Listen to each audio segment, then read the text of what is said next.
and you have read some of his bio, and if there is anything else that he would like to share regarding his life, feel free to do that, please. All right, Matt. Thank you, Marlene. Good afternoon, everyone. It's good to be here with you today with also my friends on the human rights team. I will just say up front, because I have a light behind me, as you can tell, my shadows go back and forth because my camera doesn't quite know what to do. But I will assure you I'm here and you will be able to hear me. It's really good to be here with you today. I'm planning on sharing with you a class that I also shared with the World Church Leadership Council. As you may have read in my bio, my background is in theology and ethics, and in particular, I studied social theory and theology. And so I had the opportunity to share with the World Church Leadership Council a little bit of some background on what I understood nonviolence to be and not be. And this presentation was a result. We spent a whole day together actually talking about it. And so you're going to get a condensed version of that. I will say, I think I included this in my bio. My favorite color is midnight blue. Do we have anybody else who loves blue like I do? Yeah. Anyone? Amen. Amen. Another thing that's unique to me is I like blue cheese better than I like chocolate. And most people don't find that to be absolutely, they think I'm crazy, but I like blue cheese better than I like chocolate. So if we have any other sisters and brothers out there who like blue cheese as much or better than chocolate, then I'm your man. We are the kings and queens of acquired tastes.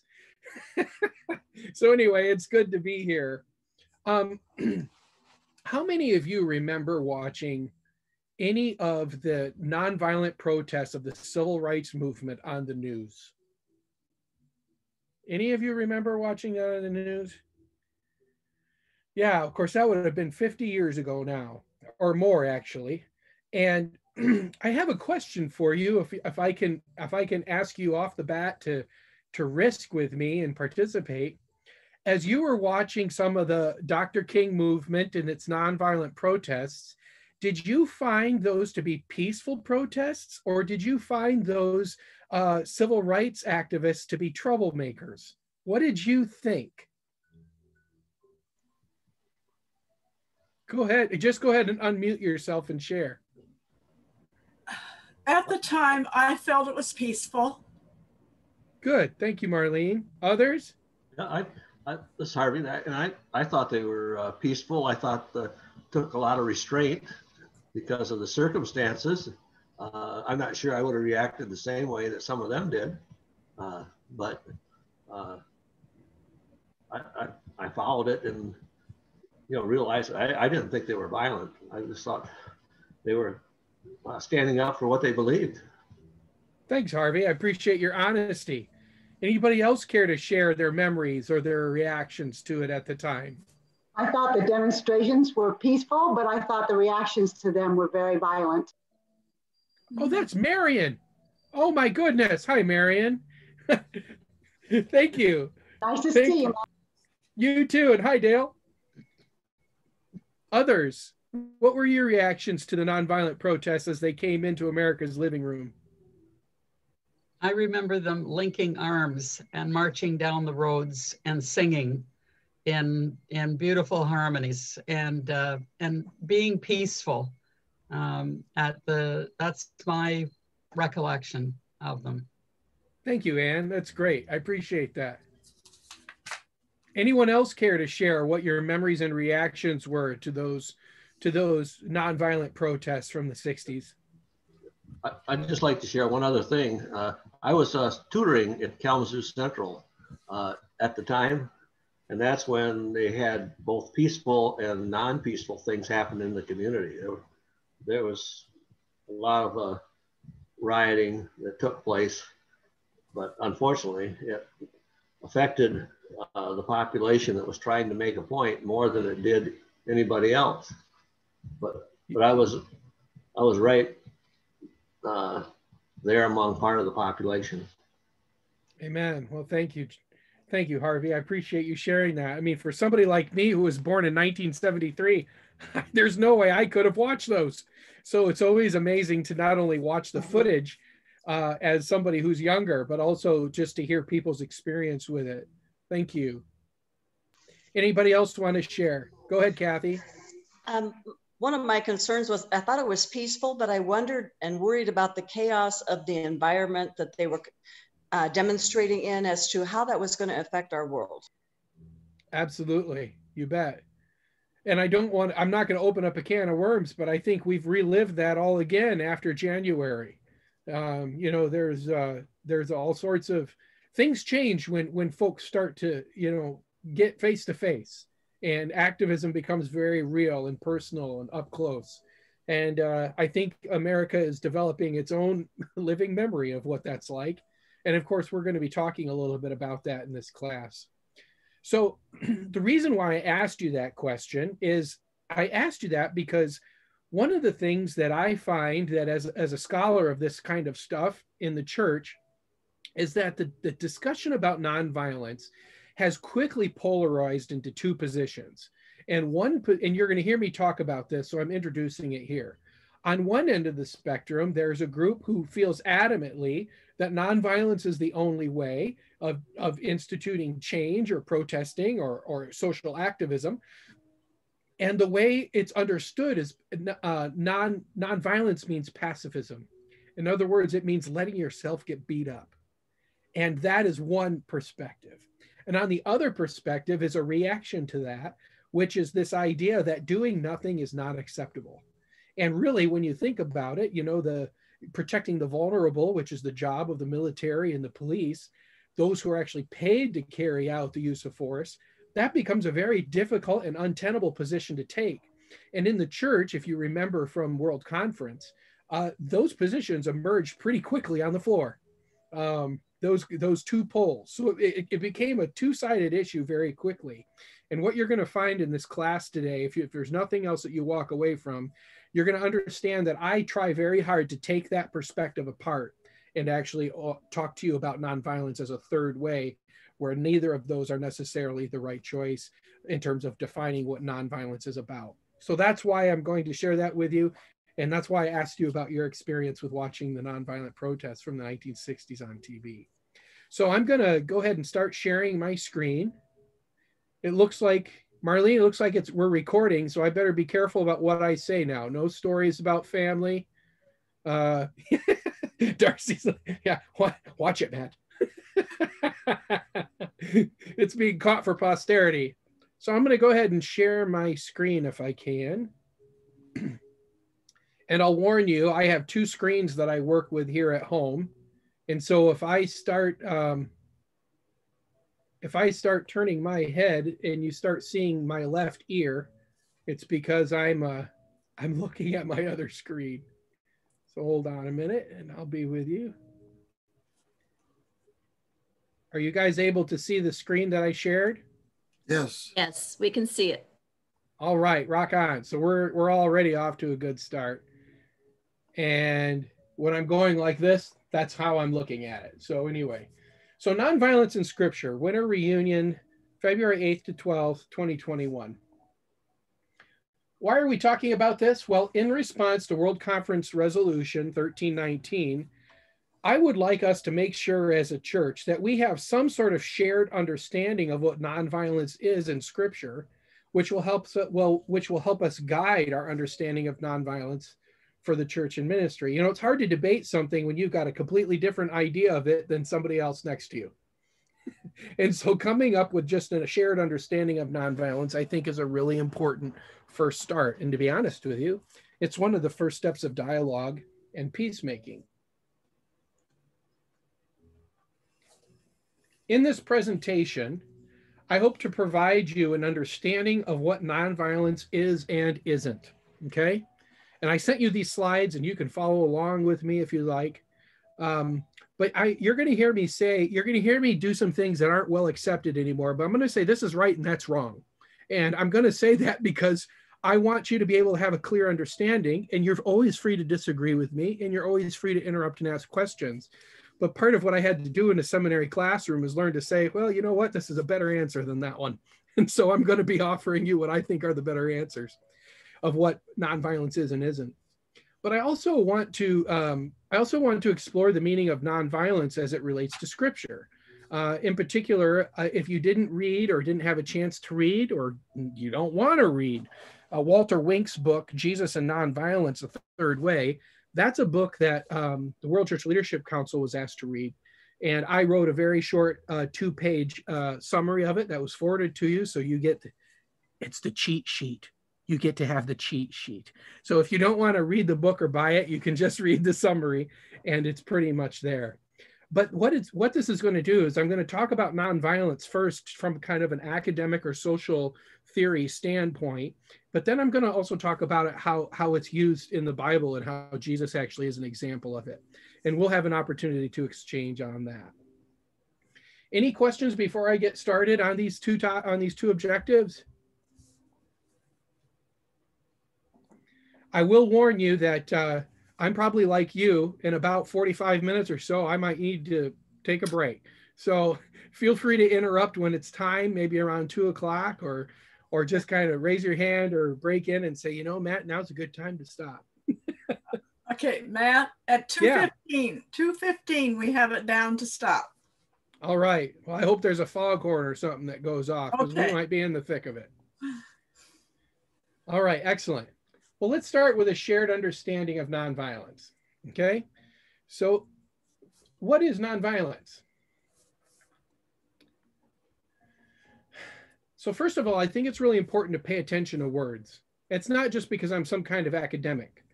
Words are very important because they give clues into what they mean. The very spelling of them, the breaking down of their structure helps us understand a little bit about what they mean. So nonviolence is a negatively structured term, and that's something to pay attention to. The reason why is the prefix non implies that it's something without or something unlike its alternative. You might think of an example of nonviolence as not being violence or the opposite of violence. And the reason why that's important is because it's really hard to imagine what nonviolence is without imagining what violence is first. You might think about non-smoking or non-alcoholic beverages in the same way. You know, it's a non-structured term. And so it's understood as an alternative, just like going in. And of course, when I was a kid, we always wanted to sit in the non-smoking section of the restaurant, or somebody who might choose to be a part of a party but doesn't want to really drink, so they get non-alcoholic beer. But the point is the naming itself says that it's an alternative. And actually, that's something that's very important for us to consider as a church too, because nonviolence means it's something other than violence.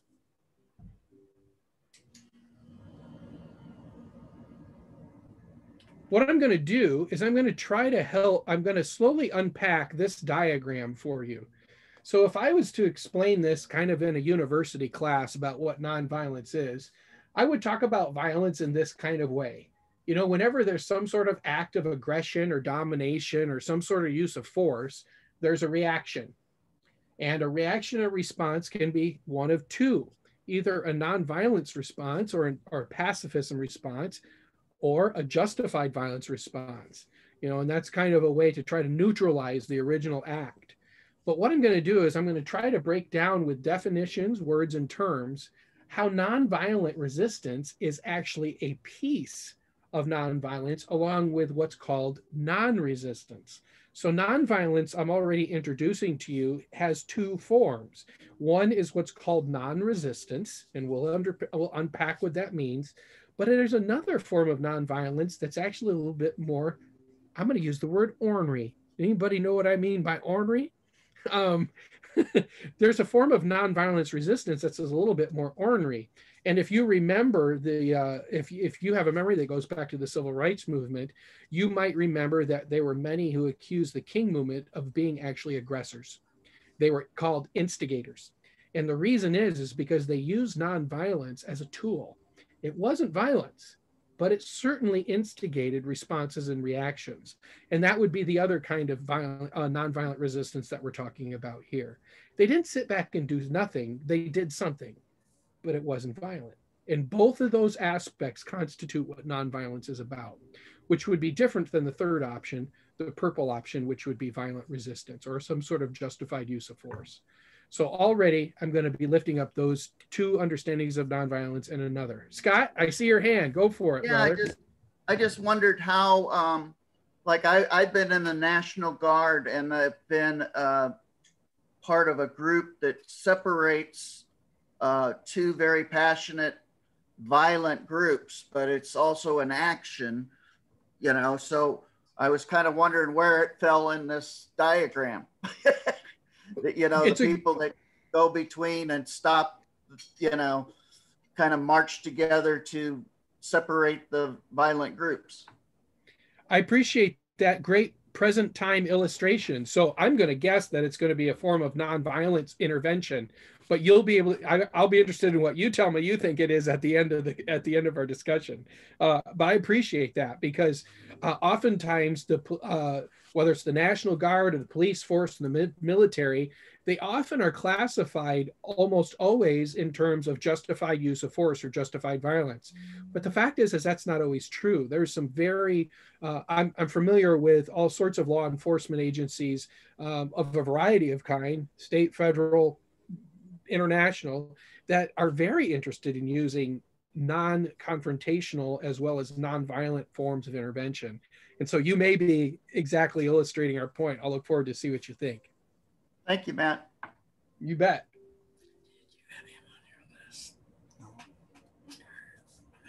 So first, I'm going to try to unpack this one box called non-resistance. Okay? So I want you to understand one form of nonviolence is called non-resistance. And unfortunately, my screen isn't working out perfectly here. Hopefully you can see the whole passage there. But nonviolence as non-resistance, meaning you don't resist the evildoer or the justified violence, or the act of violence, excuse me, often is based on or rationalized from a Christian perspective based on this passage in Matthew. And you're going to find out in the end of this class that Walter Rink reads this passage very differently than probably you grew up understanding it. Nevertheless, I want to start here because this has been a way of interpretation that has caused many Christians and other pacifists to embrace this position of nonviolence as non-resistance. And it says in the English, do not resist an evildoer, but if anyone strikes you on the right cheek, turn the other also. And if anyone wants to sue you or take your coat, give your cloak as well. And if anyone forces you to go 1 mile, go the 2nd mile. Give to everyone who begs from you, and do not refuse anyone who wants to borrow from you. You have heard that it was said, you shall love your neighbor and hate your enemy. But I say to you, love your enemies and pray for those who persecute you, so that you may be children of your Father in heaven. For he makes his sun rise on the evil and the good, and sends rain on the righteous and on the unrighteous. This is a hard word, amen? I mean, is anybody with me? This is a hard word. If I was preaching, this is how I would present it. I was like, this is a hard word. This is a high moral standard. And one of the things that's interesting to me that I want you to see is it's not just a passing comment that Jesus is really lifting up here. When Jesus is talking about the idea that the sun rises on the evil and the good, and that the rain falls on the righteous and the unrighteous, Jesus is referencing an Old Testament idea about God's justice. And this is the terrifying, terrible, difficult, problematic idea that God alone is the author of justice. And you know what? You might operate your farm fairly, and you might go to market and sell your goods using the weighs and scales that are in the marketplace in a just and appropriate way. And your neighbor may have also a farm, and they may be a cheat. And they may, when they harvest their field, they may take a little bit from your side as they come along the edge of their field. And when they go to market, they might stick their thumb on the scale a little bit and be a little unfair and unrighteous with the way they operate. But you know what? When it rains, whose field does the rain fall on? Both. It falls on both. And in Jesus's time, that was an act of God. That was not just meteorology. You have to remember the ancients, Jesus knew nothing of science.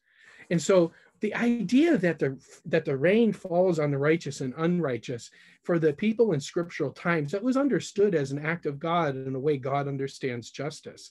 And so what Jesus is referencing here is this idea that God is the one who determines what righteousness is. And so do as I command. Do as I command is the one who is revealing God's new commandment and will.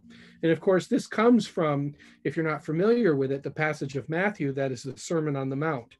And if you want to be a disciple of Jesus and you want to boil it down to just kind of one set of ideas, though I wouldn't always say it's always a great idea. If you're going to start anywhere, I would say the Sermon on the Mount is the place to start. The Sermon on the Mount is probably one of Jesus's most practical, straightforward instructions of what it means to follow him. So we have a hard word here.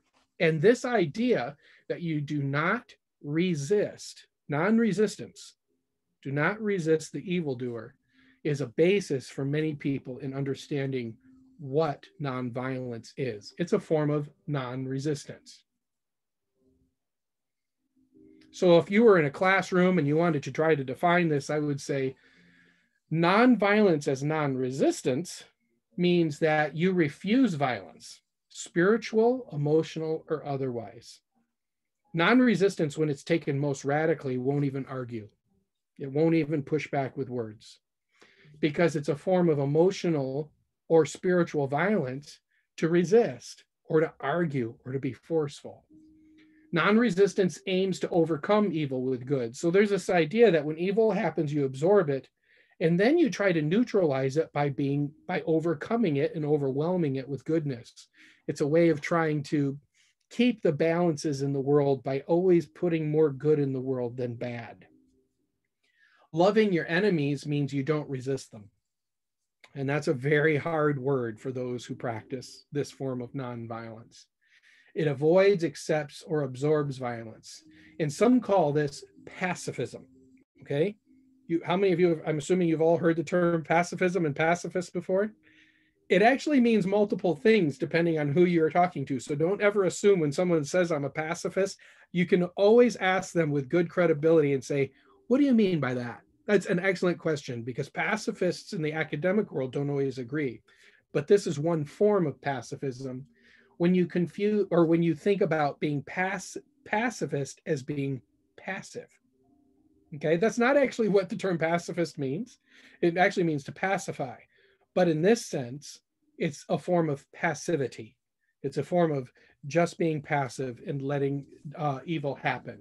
And it's also called absolute pacifism for those who adamantly believe that nonviolence means basically just non-resistance of evil. Okay, so this is the form of do-nothing response that I was talking about earlier, that many people find to be unhelpful or a form of morally unacceptable position, where others, arguing from the standpoint of this scripture passage, argue it's the only moral response.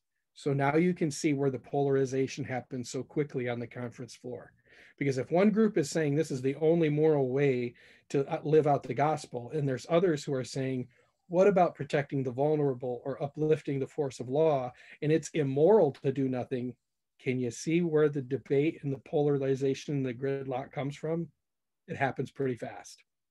So this is just one definition of nonviolence. Any questions on non-resistance before I move forward?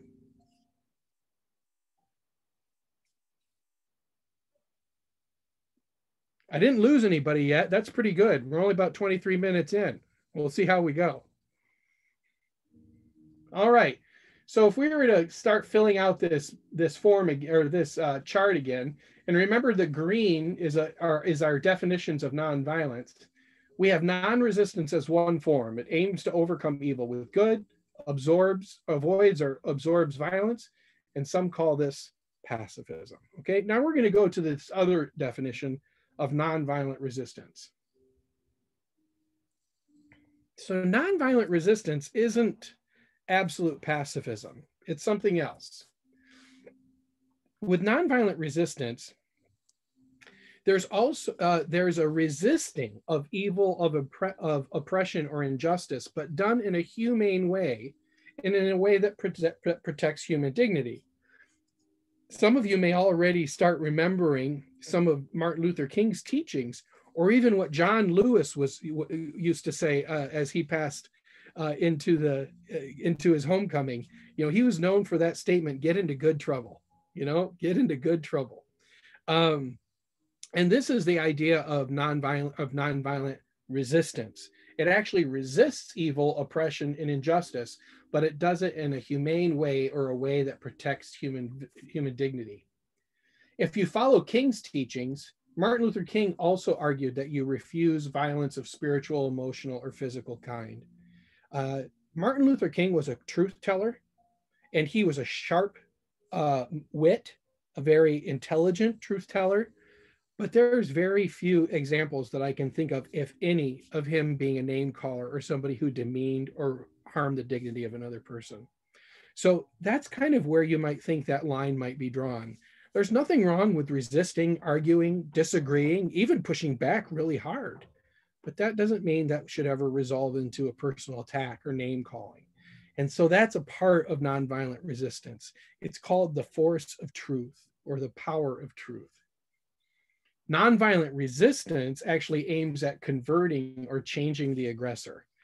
So you may hear, you've heard Martin Luther King talk about loving the enemies and trying to convert them over to racial justice and a new way of looking at African-American people. And that was part of the job, or that's part of the call here with nonviolent resistance. It has an aim or an objective, which is conversion. And often it's called civil disobedience or direct action. You know, and this may be very close to what Scott's talking about. If I don't know about you, but I remember, this is going to be a shocking example for some of you, but it's a true story. I was at a reunion once, and there was a couple there that was having a difficult time in their marriage. And I don't know what was going on at the time, but the husband started getting really, really angry in the middle of the mess hall line for lunch. And it didn't cause a huge scene, but I was standing next to him, and it was getting a little bit heated. And all I did was stand in between him and started to talk to him. It was a form of nonviolent resistance. I stuck my body in between he and his significant other just to kind of calm the situation and to change his attention. And that would be an example of what we're talking about here. Except when you're talking about doing it against the law in a way that's of civil disobedience, that's a different form, but it's also a way of getting in the way, a positive way of getting away and being disruptive.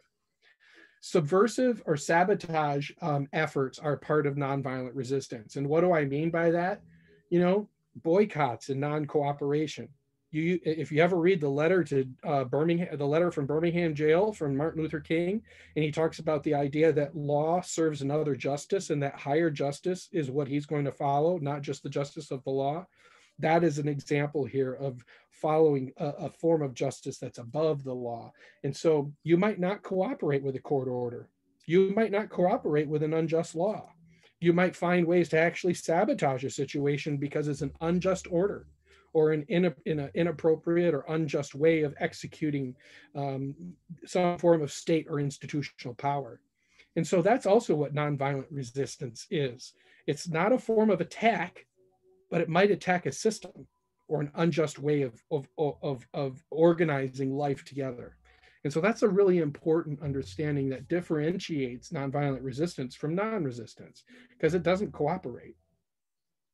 Uses of alternative channels for change, such as courts, cultural authorities, that singing that you were talking about, you know, let's sing ourselves into peace. The power of song to bring people together and to create a sense of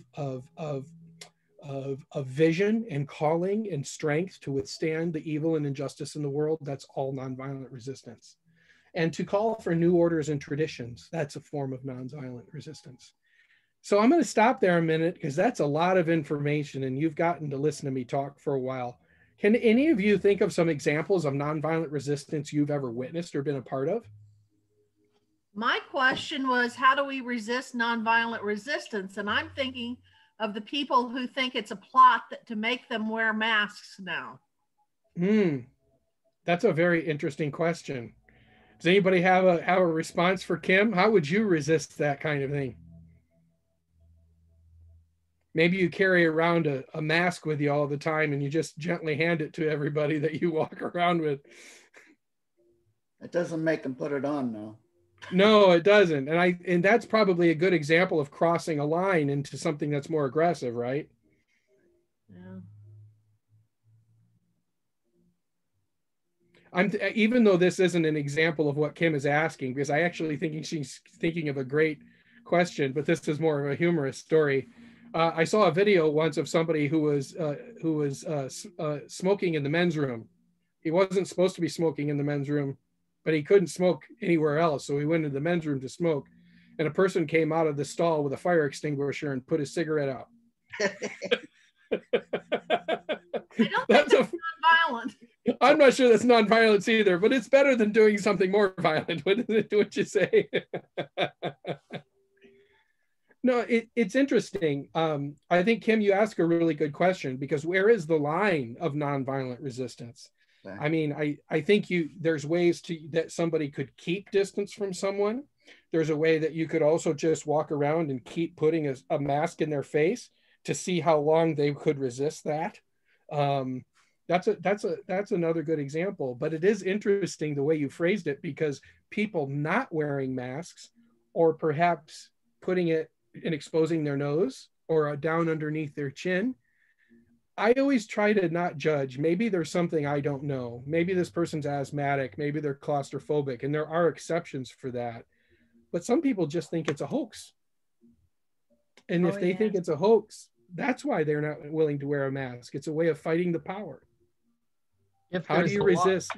If there's a law, if there is a law, and they are fined if they don't obey the law. That seems to work here in Ontario, that once there's a fine that is put in, it's non-aggressive, it's just the law, and they have to pay. And more people then start obeying the law. It's a fascinating, Kim, you brought up, thank you, Anne, but you brought up a great example, because now you're seeing people using nonviolent resistance on different sides of an issue. It's not just perhaps on the left or the progressive side, it's also on the right and the resistance side, because resistance has many different political ends. Thank you for that question. It's a good one.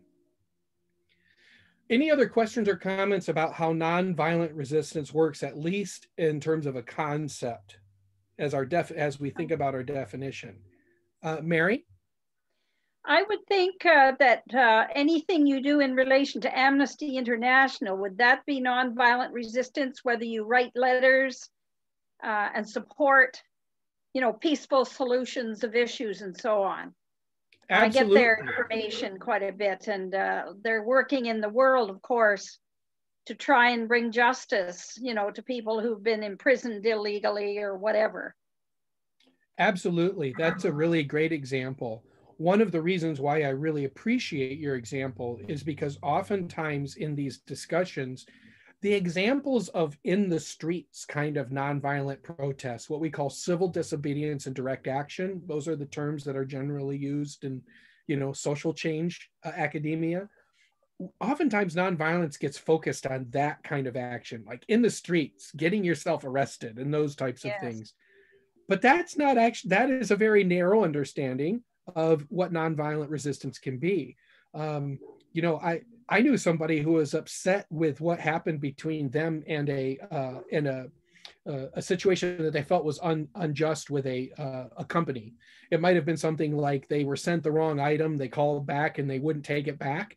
So this person called them every day on the hour, 8 hours a day, just called consumer service and harassed them to death. Never name called, never did anything ruthless, but just said, you know what, this isn't right. And I'll call you back in an hour. And that's a form of nonviolence resistance too.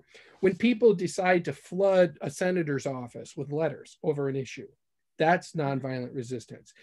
Championing an issue through the courts, that's a form of nonviolent resistance. You've seen it recently too, when people just decide to boycott a company.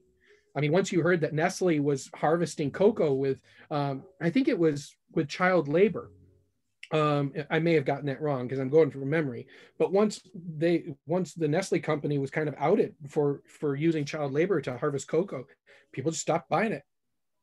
That's nonviolent resistance. So, and that's different than going down to the Nestle headquarters and threatening the CEO with a gun or telling him that you're going to punch him in his face. I mean, that would be violent resistance. And so this way of organizing systemic resistance is very much part of nonviolent resistance. And as you can tell, the boundaries that separate nonviolence and violence can become very, very tight and squeaky. You know what I mean? Because we do live in a world where institutional systems do impact people for life and death. Life and death. It happens in insurance companies and on Congress floors when people make decisions to change systems that people's lives depend on. So nonviolent and violent resistance, when it gets down to the nitty gritty, can be a very tight and narrow space to work in. But it's also, if you look at the gospel, the very tight and narrow space that Jesus was working in almost his entire 3 days in Jerusalem, because he was hanging in the balance the whole time, answering questions, being harassed, and responding to issues that were life and death. And you'll notice, and hopefully you'll be able to see by the end of our class in some small way, that he was modeling nonviolent resistance that whole time. So anyway, these are great questions to ask, and I appreciate them. And you're never too old to do nonviolent resistance. I mean, what you're describing is perfect. I mean, writing a letter, calling your senators, boycotting, that's stuff that you don't need to get dressed up in your riot gear and going out in the street to do that. And so I really appreciate these questions. Any other comments about nonviolent resistance before we move on from this definition? I just have a question. Sure, Harvey. In a couple different ways, we support the organization that helps women that have been either in bad emotional situations or been part of sexual abuse or put into a situation that's not good. Now, would you consider a nonviolence resistance part of somebody? Harvey. Yep. Go ahead, Harvey. Yeah, but by supporting that group in a variety of ways, are you doing some nonviolent resistance? Sometimes we support groups, Absolutely. I would have to know more about the organization if we were to really look at the definitions closely to see how they function. They may be, if they're just a safe house, then they may be more of a non-resistance form. In other words, they don't necessarily address sexual abuse in any aggressive way or domestic violence, but as a place where people can go, they do open up a space where they, as a form of non-resistance, they give people alternatives. And that's a very important role too. It's not one or the other when it comes to non-resistance or resistance. But your role in that too is an interesting one. I mean, if you support their organization, then you're taking kind of a non-resistance role, but you're participating by helping that organization do its work to engage either in non-resistance or nonviolent resistance, depending on how they approach it. I would have to know more about the organization, but the point is that you're supporting an organization that's attempting to create change. And if not change, at least a safe place so that people are not trapped in the relationships that they're in. Because of course, with domestic violence, often people have no place to go. Go ahead. Yeah. The organization I'm talking about both provides an escape, but also provides a way of providing training so that people can reach out, but they also do some things to support change, Excellent. Politically and community-wise. They have some really good programs to help make people aware. So, but anyway, I just wondered whether that kind of work would fall under this category. You bet. Well, whenever you're part of an organization that's trying to affect change in a system to be more just, to be more fair, to be more equitable. You participate in these kind of ideas. And again, remember, these are all non-structured terms. And so what you're describing are all alternatives to going into the house and beating up the abusive husband. or calling the police actually is a form of justified resistance. It's nonviolent in a different, it's not necessarily nonviolent depending on how the force is used. And so it really comes down to this role of how you can avoid violence and do make changes in ways that do not deploy or use violence as a tool. So what you're describing certainly falls into that category of nonviolence. All good questions. I really appreciate that. We'll have more time to dig into some of this. So I'm going to keep going here. So now we're filling in this chart a little bit more. I'm going to focus on the bottom of it here. So we have non-resistance, which aims to overcome evil with good. It absorbs or avoids violence altogether. And some call this pacifism, but there's also resistance to evil, resistance to injustice, resistance to use of force, unjust use of force in the world. And that comes also through nonviolent resistance. And it aims at converting the aggressor or changing a system. Civil disobedience, either political civil disobedience or even interpersonal disobedience, using your ways to maybe in a family situation to just not cooperate with a bad idea. That can be a form of nonviolent direct resistance. And it usually involves some sort of direct action. And that's where I think I want you to always ask yourself, is there some sort of active direct action here that's trying to instigate or agitate change in a nonviolent way? If you can say yes and identify the answer to that question, what is it? Then you're talking about nonviolent resistance. Okay? So nonviolent resistance is active. It's a form of doing something in a positive way to make change that isn't necessarily the use of force. Okay. I just have a question. Oh, of course. Or good comment. When you're using nonviolence, does the opposite kind of mean that you're not harming another or harming their property? I mean, it like I say, I've seen nonviolent stuff turn into violent stuff. And for me, it's like, where do you draw the line? Oh, exactly. And of course, one of the things that's a good question, Scott, particularly in today's world where there's quite a hefty political debate within the U.S. culture right now about things like the role of riots. I mean, is rioting okay? Is the destruction of property different than the harming of a person? And all these questions kind of get wrapped up in these issues about what's acceptable and what's not, because it's based on what people perceive to be as violent or not. Right. Because I'd say, what is justified violence and what is revenge? Well, there's a whole story about that too, in terms of an eye for an eye and a tooth for a tooth, but we'll get to that another time. No, it's a good question, Kim. And I will tell you that from my perspective as a student of these matters, generally speaking, there's the gray area looks like this. Sometimes nonviolent direct resistance does cause harm. The question is, what's the nature of that harm? And is it a direct result of the nonviolence? It varies. It absolutely varies how people judge that. Because if any of you have actually been in a fight or in protests, those decisions are made in the moment. Those decisions are not made often in a pre-calculated way. It's not like an executed plan that you can control all the variables. And so when you do get into confrontation or political action that's actually out in the streets, direct action, nonviolent or civil disobedience, there's decisions that get made all the time that fall into a very gray area about, is this nonviolence or not?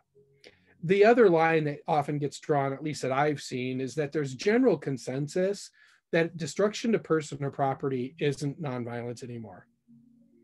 If there's a destruction of property or harm or direct harm to a person, what we would call assault, then you really aren't in nonviolent resistance anymore. You're really in a form of what may be called justified violence or revenge. It kind of depends. Usually the difference between those two has to do with access and motivation. And when I say access, I mean EXCESS. I don't mean access like accessing a lock. I mean, have you gone overboard? Because revenge is almost always overboard. Not always, but most of the time it's seen as vengeance. So anyway, these are actually helpful questions because now you can see kind of a spectrum being developed in terms of how you react to an evil or a bad situation. There's a nonviolent, or there's non-resistance, which is just letting things happen in an attempt to absorb the evil and overcome it with good at another time. And then there's this huge range of possibilities in between. It's an enormous range of possibilities in between. And then on the other end, there's actually a justified form of violence to neutralize or stop or to overcome an evil or an injustice. And so now your questions are doing a good job of seeing that this black and white issue that sometimes shows up on the World Conference floor, no, it's actually quite a range of possibilities. And that's where actually real life lives. That's where real life responses to evil and injustice live, is it's always in the concrete and in the practical. And so that's really why it's important to realize that there's a lot of judgments to make along the way. Well, now I'm going to get to another one that I hopefully you find helpful. And that is, what's violent resistance or justified use of violence? I think you could use it either way. And that's the purple part of our chart. That's the part that, you're not in nonviolence anymore. We've gone from non-resistance to nonviolent resistance to violent resistance. Okay, and so what does that look like? Well, that's the use of force, emotional or spiritual injury, or a systemic force to use harm. So what am I talking about here? Sanctions. If you use sanctions on an international scale and it means that people go hungry, that's the use of violent resistance, because people are dependent on that system to be alive. It causes physical harm. So that would be an example of using a system. Or going to bed without dinner. That's actually a form of violent resistance, and it's actually against the law if you withhold that as a form of neglect. So you can get into trouble for that in some cases. I don't mean once every while. It's just, how many of you were ever sent to bed without dinner? Has anybody been there? Yeah. But withholding, the reason why I use it as an example, withholding life's necessity, it can be a form of a violent response. So I want you to have that too in the back of your mind. And it's the purpose of this force or injury or a force of harm is to subdue or neutralize a form of aggression or evil. Okay. And I will have to say, some of this, I hope you don't mind me interjecting some stories. Some of this happens just it's a normal part of our biology. I'll never forget holding my daughter, Katie, when she was like 14 months old. I mean, she was just my little button, man. She couldn't have been more than 12 pounds. I was holding this little kid and she was waving something around and it hit me right on the crown of my nose, or right on the tip of my nose, in a way that triggered a biological response in me that I never anticipated, because my first reaction was to snap back at her. It was like a natural reflex. It didn't even go through my thinking brain. And thank God I didn't, but I was so aware of it when it happened, because somebody popped me in the nose, and it was my own daughter. And so that kind of violent response to defend yourself or to respond to an aggression, it's biologically wired in us, if you use that as an example. And so this would be an example of accepting that and using it in a very calculated way. When you shoot somebody in self-defense, or you even just fight back in self-defense, it doesn't need to be lethal force. That's a form of violent resistance. It's a way of using violence to subdue an aggression. And why do you do this? To restore or maintain security. Examples are military action, police, corporal punishment. I mean, all those things are examples of using violent resistance for the purpose of keeping order. peacekeeping usually means order keeping. Right. It also can be used, as I was saying, security and order are together. An example of preemptive aggression, because you believe that a form of aggression or evil intent is imminent, so strike first. I mean, that's an issue that was even brought up since in our own political system since the Iraq War. And so these forms of calculated responses are very important parts of calculating how we resist what we understand evil and aggression to be. And even our prison system, using of punishment, or even in the ancient world, using banishment as a form of punishment. That's another way of understanding violent resistance is through retributive justice. It's the idea that you pay your debt in some form to society for the harm that you've done. You may or may not be aware that ancient societies would use banishment as a form of punishment, because it actually was a death sentence in most cases, because society was so interdependent and life was so interdependent that when you banish somebody and cut them off, they were basically on their own in the wild, and that was usually a death sentence. And so our modern society has changed that, right? You can find a way to make it on your own, but that wasn't the case in ancient societies. So that would be another form of violent resistance. Any questions or comments on how violent resistance works?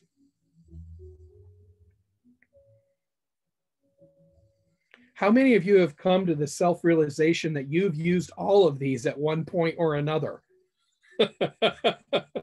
that you don't fall into one category. I mean, most of us do one or the other. I mean, we fall into one category or the other along the way. And I really think that's an important self-realization to make, because it kind of humbles the discussion to realize that we do live in a world where violence and evil doing and injustice happen. So how do we respond? It depends. It depends. So the question is that we're asking in the church is, well, how does the gospel guide us to respond? And I think that's a very interesting question. But that's just a foreshadowing. I'm going to keep going with a couple other thoughts here. So if we go back to our chart, and of course, this is just good old academia working for us, making definitions and plumbing charts, so to speak, on what ideas and words mean. You start with an act of violence, an act of aggression, or a system of domination. And why do I use that as an example? The modern period in particular has used, there might not be an obvious form of aggression, but there's a system that needs to change. And I think the racism of both the South and the North, I won't just peg the South, in the early 20th century, that was a system that was accepted, and it was violent, and it kind of hummed along for decades after Reconstruction, until Martin Luther King decided to address that evil as a system of domination, not a just or equitable organization of life. And he used that as the nonviolence was his response to that domination system, we'll call it. So how do you respond? Well, there's nonviolent forms and violent forms. And again, going back to the US examples, I mean, you may remember the long legacy and distinctions between Malcolm X and Dr. King. Nonviolence and by all means necessary. I mean, that is well depicted in the history books for those who study Black liberation in the US. And so you have these two people kind of embodying these responses. And of course, on the nonviolent side, you have two forms. You have non-resistance and nonviolent resistance. And I would put the King movement primarily in nonviolent resistance. You might be asking yourself, well, who are the folks that represent non-resistance? Well, first of all, sometimes it's us. Sometimes we just hold our breath and we get through something and we don't fight back. But I would say on more political or a larger social scale, you're Anabaptist, you're Amish, are a form example of non-resistance. You may have remembered the story in the last 10 years or so of a shooter going into an Amish school, and he killed, I can't remember how many children, but the community basically just surrounded and responded to the tragedy, and they didn't fight back. Matter of fact, their first response, the Amish's the order's first response was forgiveness. So that's a form of non-resistance. And so if you need to think of an example of that, oftentimes the Amish will fall into that. And it's very much into that category. And it's very much based on that interpretation of the Sermon on the Mount. So that would be an example.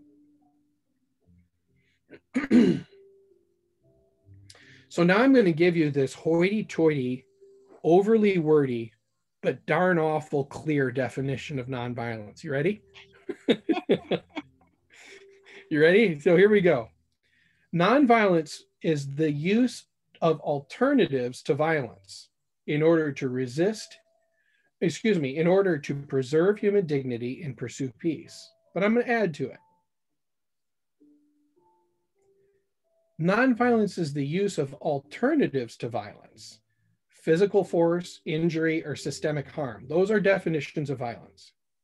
To resist evil, what kinds of evil? It could be forms of domination, like an abusive figure in a household who's always in charge and everybody tiptoes around them. That's a domination system. In order to preserve human dignity, what we might call the worth of persons, and to pursue a positive form of peace.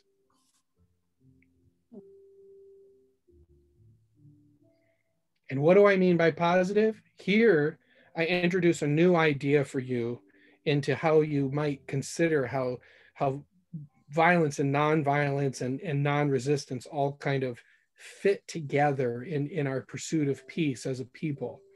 So again, nonviolence is the use of alternatives to violence, and violence can be physical force, using injury or systemic harm, to resist evil, which could be in the form of domination or just plain an aggressive act, in order to preserve human dignity, again, which we call the worth of persons, in order to pursue a positive peace. Well, what do I mean by positive peace? Well, in classic peace studies, there is one of the early things that we teach people in peace studies is this idea of positive and negative peace. And I think you'll know exactly what I'm talking about as soon as I start talking about it. How many of you ever heard of positive or negative peace already? Any of you ever heard these terms? Some of you? Well, if this is new to you, this is awesome, because this will help you think about what Zion is to you. Yeah, I don't know that I like positive and negative there, because like when I'm counseling, you know, I'd have to use negative peace sometimes with a conflicting couple, and we break it down to communications, you know, as a part of that negative piece, I guess, where and then you're starting to go towards the positive when you're showing them how to communicate. You know, one person listens, one communicates, one listens, one communicates. So I just don't know about, I don't like, I guess, putting negative with peace. But it doesn't solve anything. That's what we said before. Right. Well, Scott, your example is awesome, because it helps illustrate, or it helps me and all of us realize that negative doesn't always mean bad or feels bad. It's actually, philosophically, it just means to negate something. It means to be without.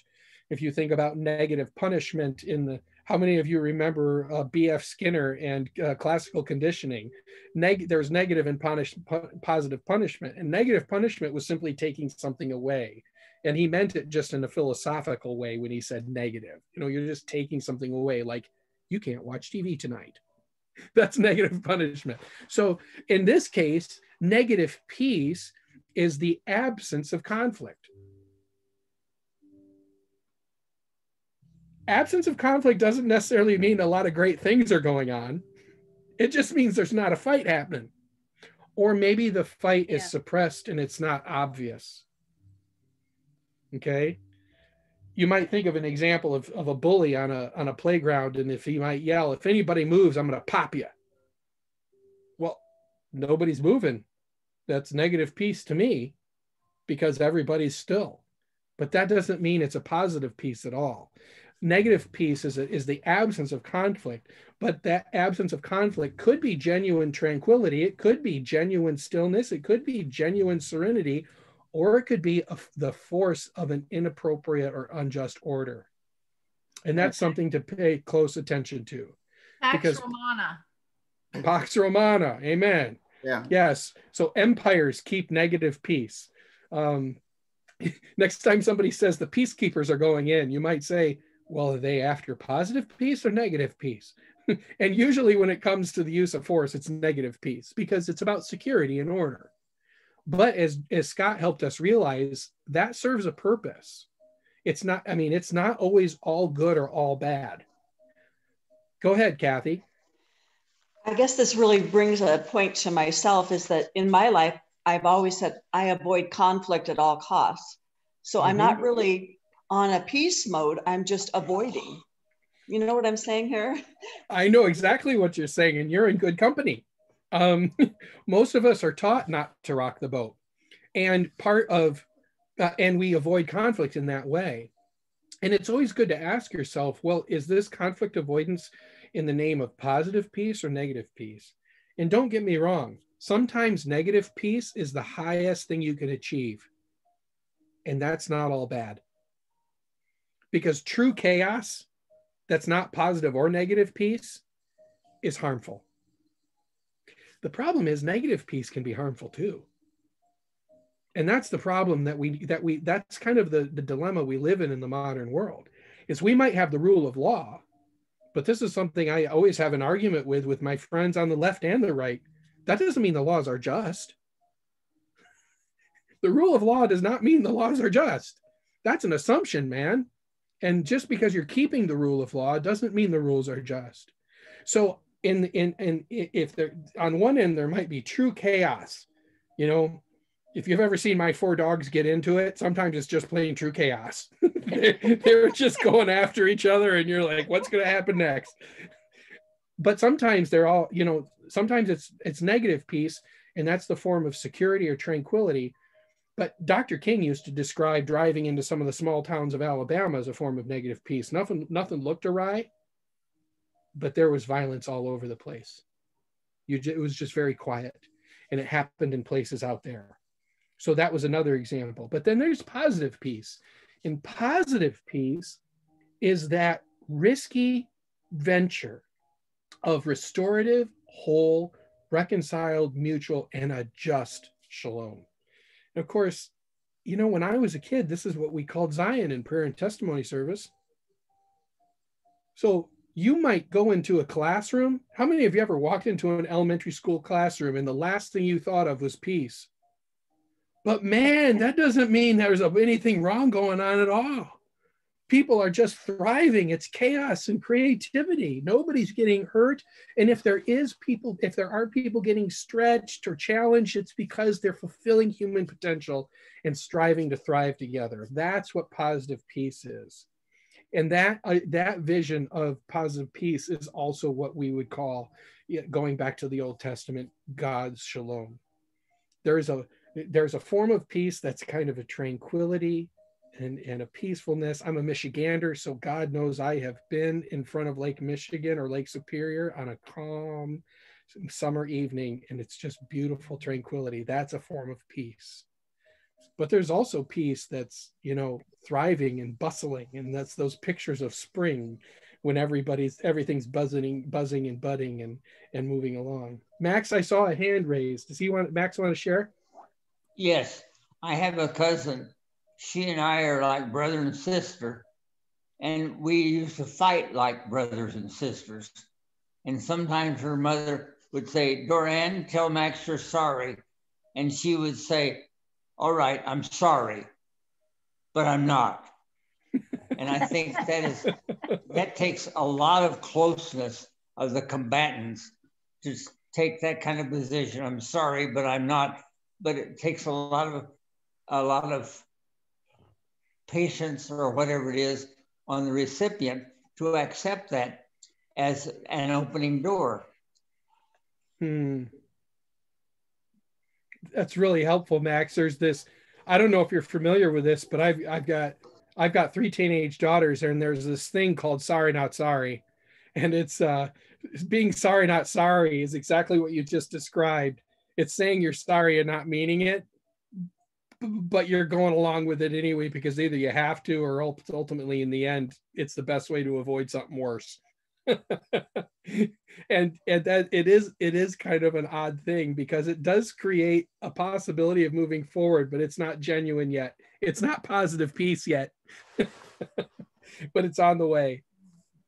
The scripture in Romans about 13 about the authority, following, submitting to authorities, would that be an example of a negative peace? It certainly has been used that way, Scott. And if you're not familiar with Romans 13, it is one of the most argued over and hassled passage in the entire Christian tradition over this question of peace. It is, so you just stepped on a hot one. Because it's been interpreted in a variety of different ways. And it has been used to justify the violence of empire. So it's a very interesting passage to work with, and I'll just leave that there. Because anything else would be a whole nother lecture, and you could give half of it and I would give the other half. We would do it together. All right, well, is there any, this is actually kind of a good pausing point. So I'm going to ask we do have a few minutes. Does anybody have any questions, comments, or reflections? Or maybe even you want to disagree. I would love that. Maybe you have some pushbacks and some other thoughts that you would like to raise about anything that I shared this morning about nonviolence as non-resistance, nonviolence as active resistance, and justified violence. Go ahead, Max. The violence that Dora Ann and I felt, I'm not sure if it was real or if it was just an avenue to find out that we have difference of opinions, both of which have value. But I remember, and I'm old enough now that I forget what I said, so you'll have to excuse me. But I remember Dora Ann's mother saying to her, Dora Ann, tell Max you're sorry. And she said, all right, I'm sorry, but I'm not. And I think just that opens the door to saying, I'm sorry, and receiving it in a peaceful way is to understand that that person is seeking love and reconciliation. And that is exactly what has happened with Dora Ann and me. There is nothing that will come between us anymore. Amen. There is such a thing in peacemaking called fake it till you make it. And that's sometimes part of the path. Go ahead, Mary. I think I saw your hand raised. No, I like the term on positive peace being restorative. And I think of the indigenous peoples' aim to have restorative justice when they're trying to solve problems within their community. And I wish we could see more of that. Good. Excellent. Thank you. Those are good, great feedback. That's very true. Restorative justice is such an important underexplored avenue of peacemaking, whether it's the restorative justice applied to criminal behavior, when people who commit crimes have to face the people that they've affected and figure out how to remedy the situation. That's the form of restorative justice that is used in some state, county, and city justice systems. But there's also some things, as you know, that we can't fix. So when you think about reparations for slavery or reparations for the genocide of the Native American people, how do you even begin to try to understand what justice is in that situation? Well, restorative justice is sometimes the only path you can even begin to try to consider. And it's always kind of defeated at the beginning, but it's the best chance you have to ask, how can we restore what's been broken? And it's a wonderful and very important avenue of peacemaking that follows the idea of positive peace, because it's willing to take risks and it's willing to be messy and it's willing to enter into the gray zone of conflict in order to get to a better scenario, better situation. Any other reflections or thoughts? Yeah, Darcy? A while back in the presentation, I was reflecting on a friend of mine who is in law enforcement. And when I first met him, he would introduce himself as a peace officer, not a police officer. And that was a new concept to me. I had never really heard law enforcement used in that term, and it really gave me a totally different perspective on how he viewed his role in the community as a peace officer. That's awesome. Yeah, it's true. And I would, even though it's a highly politicized matter, I want to be on record as saying, I know police officers who work on both sides of peace when it comes to their role in the law. They, you know, sometimes their job is to keep negative peace and order and security, but there's other times when they use the opportunities that they have to make safe movement in a better, more positive way. And I just know too many police officers that do that. Being a police officer means you serve the public, and some have even said, and I say this like I know, I don't know. These are just from my conversations with other police officers and military members that I know. But they, you know, I think they do sometimes end up doing more social work than law enforcement.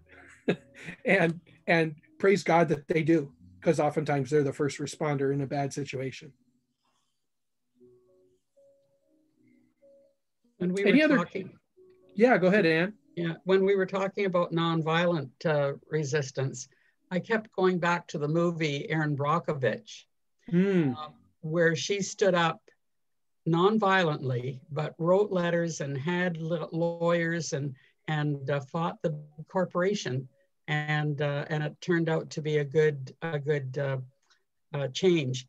So we have a friend who had to retire because of illness, and the big company was not going to give her pension.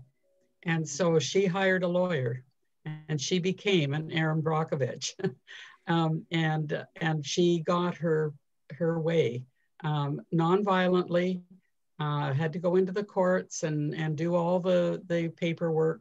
But that was a very great example of nonviolent resistance.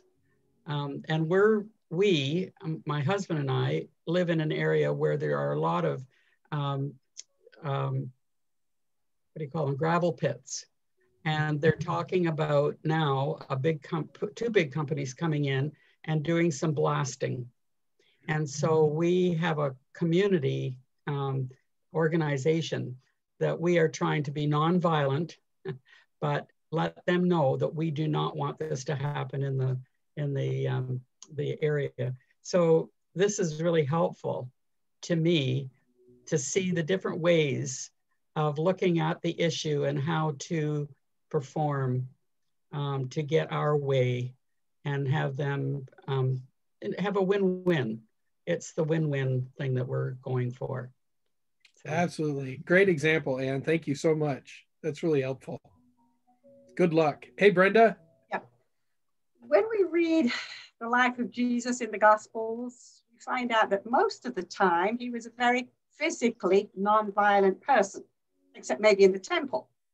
Mm-hmm. However, his words could sometimes be, and especially with name calling. We taught our kids never to call each other names because it was a form of bullying. However, Jesus quite often, particularly with the religious leaders, I mean, he wiped them up one side and down the other with names. Are there times that it's okay, with our words at least, to be nasty?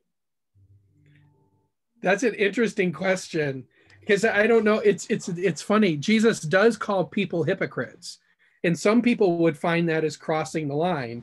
Other people would say he's just telling the truth. And so it kind of depends on how you fall on these issues. I will say that there are just plain different opinions on that question about the use of words. Some people would say that nonviolence is restricted to physical action. In other words, you can be demeaning, you can fight back with words because words are all you have. That's how they argue it. If words is all you have, you use your words to the extent possible. Other people like King and others who had a more restrictive view said that, you know, any form of verbal demeaning is a form of violence, and so they would take it to a higher a moral standard in that way. And I'll just be the first to tell you that it depends who you ask, and it depends who you talk to, and it depends in the context you're in. If you use social media as an example, I mean, two people on social media can't punch each other because they're just not in the same room, but they verbally assault each other all the time. And it's probably a great test of whether they're being violent or not. Because some people would say violence isn't even possible, and yet other people find social media to be so toxic and hostile they don't even want to participate. So I think your question to some degree falls into that situation too. And I don't want to give you a hard answer, but I will say I have argued both sides of that. I have argued both sides of that, believing that, you know, when words are all you have, you use words to your fullest extent. And yet at the same time, I have come to believe too that words have spiritual power, and they can poison the possibility of restoration and reconciliation. And so it's a very, very difficult question to answer. And I'll say this to last, just to confirm what everybody already knows. You can't control how somebody interprets you. So you might even be telling somebody the truth, like Jesus saying, you know what, Pharisees, you're hypocrites. And somebody will call that name calling, and someone else will call that truth telling. And there's no bringing the two together. I do know that. Matt, it is 2:15. Can we take a break now? Sorry, Scott, the foghorn went off. So yeah, let's come back. What time? 3 o'clock? Or what time? I'm sorry, was it 2:30? Yes, we'll take a 15-minute break back at 2:30. Sounds great. I keep missing my bar. Okay. Well, I said 3 o'clock. I didn't mean that. 2:30. Sounds good. Coming back, which is a good thing. If you haven't had a chance to read the book that I referenced called Walter Wink, Wink just like a wink of an eye. His book, Jesus and Nonviolence, A Third Way. It is a small book and a short read, and yet at the same time, it's not so short that you can do it. You might be able to do it in one day if you just start in the morning, but it's also not so short that you can't enjoy it for a few days if you read it every day. So anyway, I just want to commend it to you. If some of you like heavier reading, this is actually a groundbreaking book. I think it's 2013 now, so it's been around a little bit, but it's a book called Why Civil Resistance Works. And this is not a theology book. So don't read I don't think you're going to hear the name Jesus anywhere in here. But the reason why I'm pointing it out to you is that one of the classic arguments and one of the classic positions that come up again and again and again around nonviolence is the belief that just plain it doesn't work. We need violence in the world because there's bad people, and without violence, they're going to take over and run everything. That's the argument. And people just say it's just plain ineffective. What's really interesting about this book is that the two authors, whose names are Erica Chenoweth and Maria Stefan, the names down there at the bottom, they are political scientists and researchers. And they were out to make the case that that position that nonviolence doesn't work is statistically wrong. They make the case that nonviolence works better than violence in creating democratic change. And so they actually start researching revolutionary events, social change actions, everything from regime changes to transitions of power, which, by the way, we're experiencing in our own country in violent and nonviolent ways, even as recently as this election. They study it from a statistical viewpoint, and they're out to make the case, and they believe that that nonviolence actually works better than force. It's a very interesting turn in the life of global politics. And if you like to read that kind of thing, and if you do, you're crazy like me. It's a really excellent book to read. And if you even just read the first 4 chapters where they make the biggest part of their case, there's plenty to absorb there. So anyway, I just wanted to share that with you to let you know that this is not just Sunday school talk. This is a very live debate out in the world of geopolitics and social change, and there are some great resources out there. Oh, Darcy? Matt, I did read Walter Wink's book. Yeah. And he does talk a lot about the success stories of political examples of nonviolence working throughout the world. And yes. One thing that I did like about that book, not only was it eye-opening to me with new thoughts, but each chapter ends with a series of questions. So to me, it would lend itself very much to an adult Sunday school type setting where, you know, you can have some pretty good discussions generated by this book. Can you show Absolutely. Me, I missed the second author on why civil resistance works. I just saw Erica. Maria J. Okay. Stefan. Yep. Okay. And if you're one of these internet junkies who likes to get on into YouTube, just you can go ahead and YouTube both of these folks' names, and there's some great TED Talks out there where if you want to just get the whole book in an hour or less, you can just Google their names or do it on YouTube. And there are some TED Talks and other resources out there where they basically give their thesis presentation for you to listen to. So it's I can go ahead and send that to you or put it in the chat too if you want the name. I'll do that real quick here if I can get my clicks right. That's always the challenge. Yeah, it'd be helpful if you put it in the chat. Thanks. No problem. Where are we? Stop.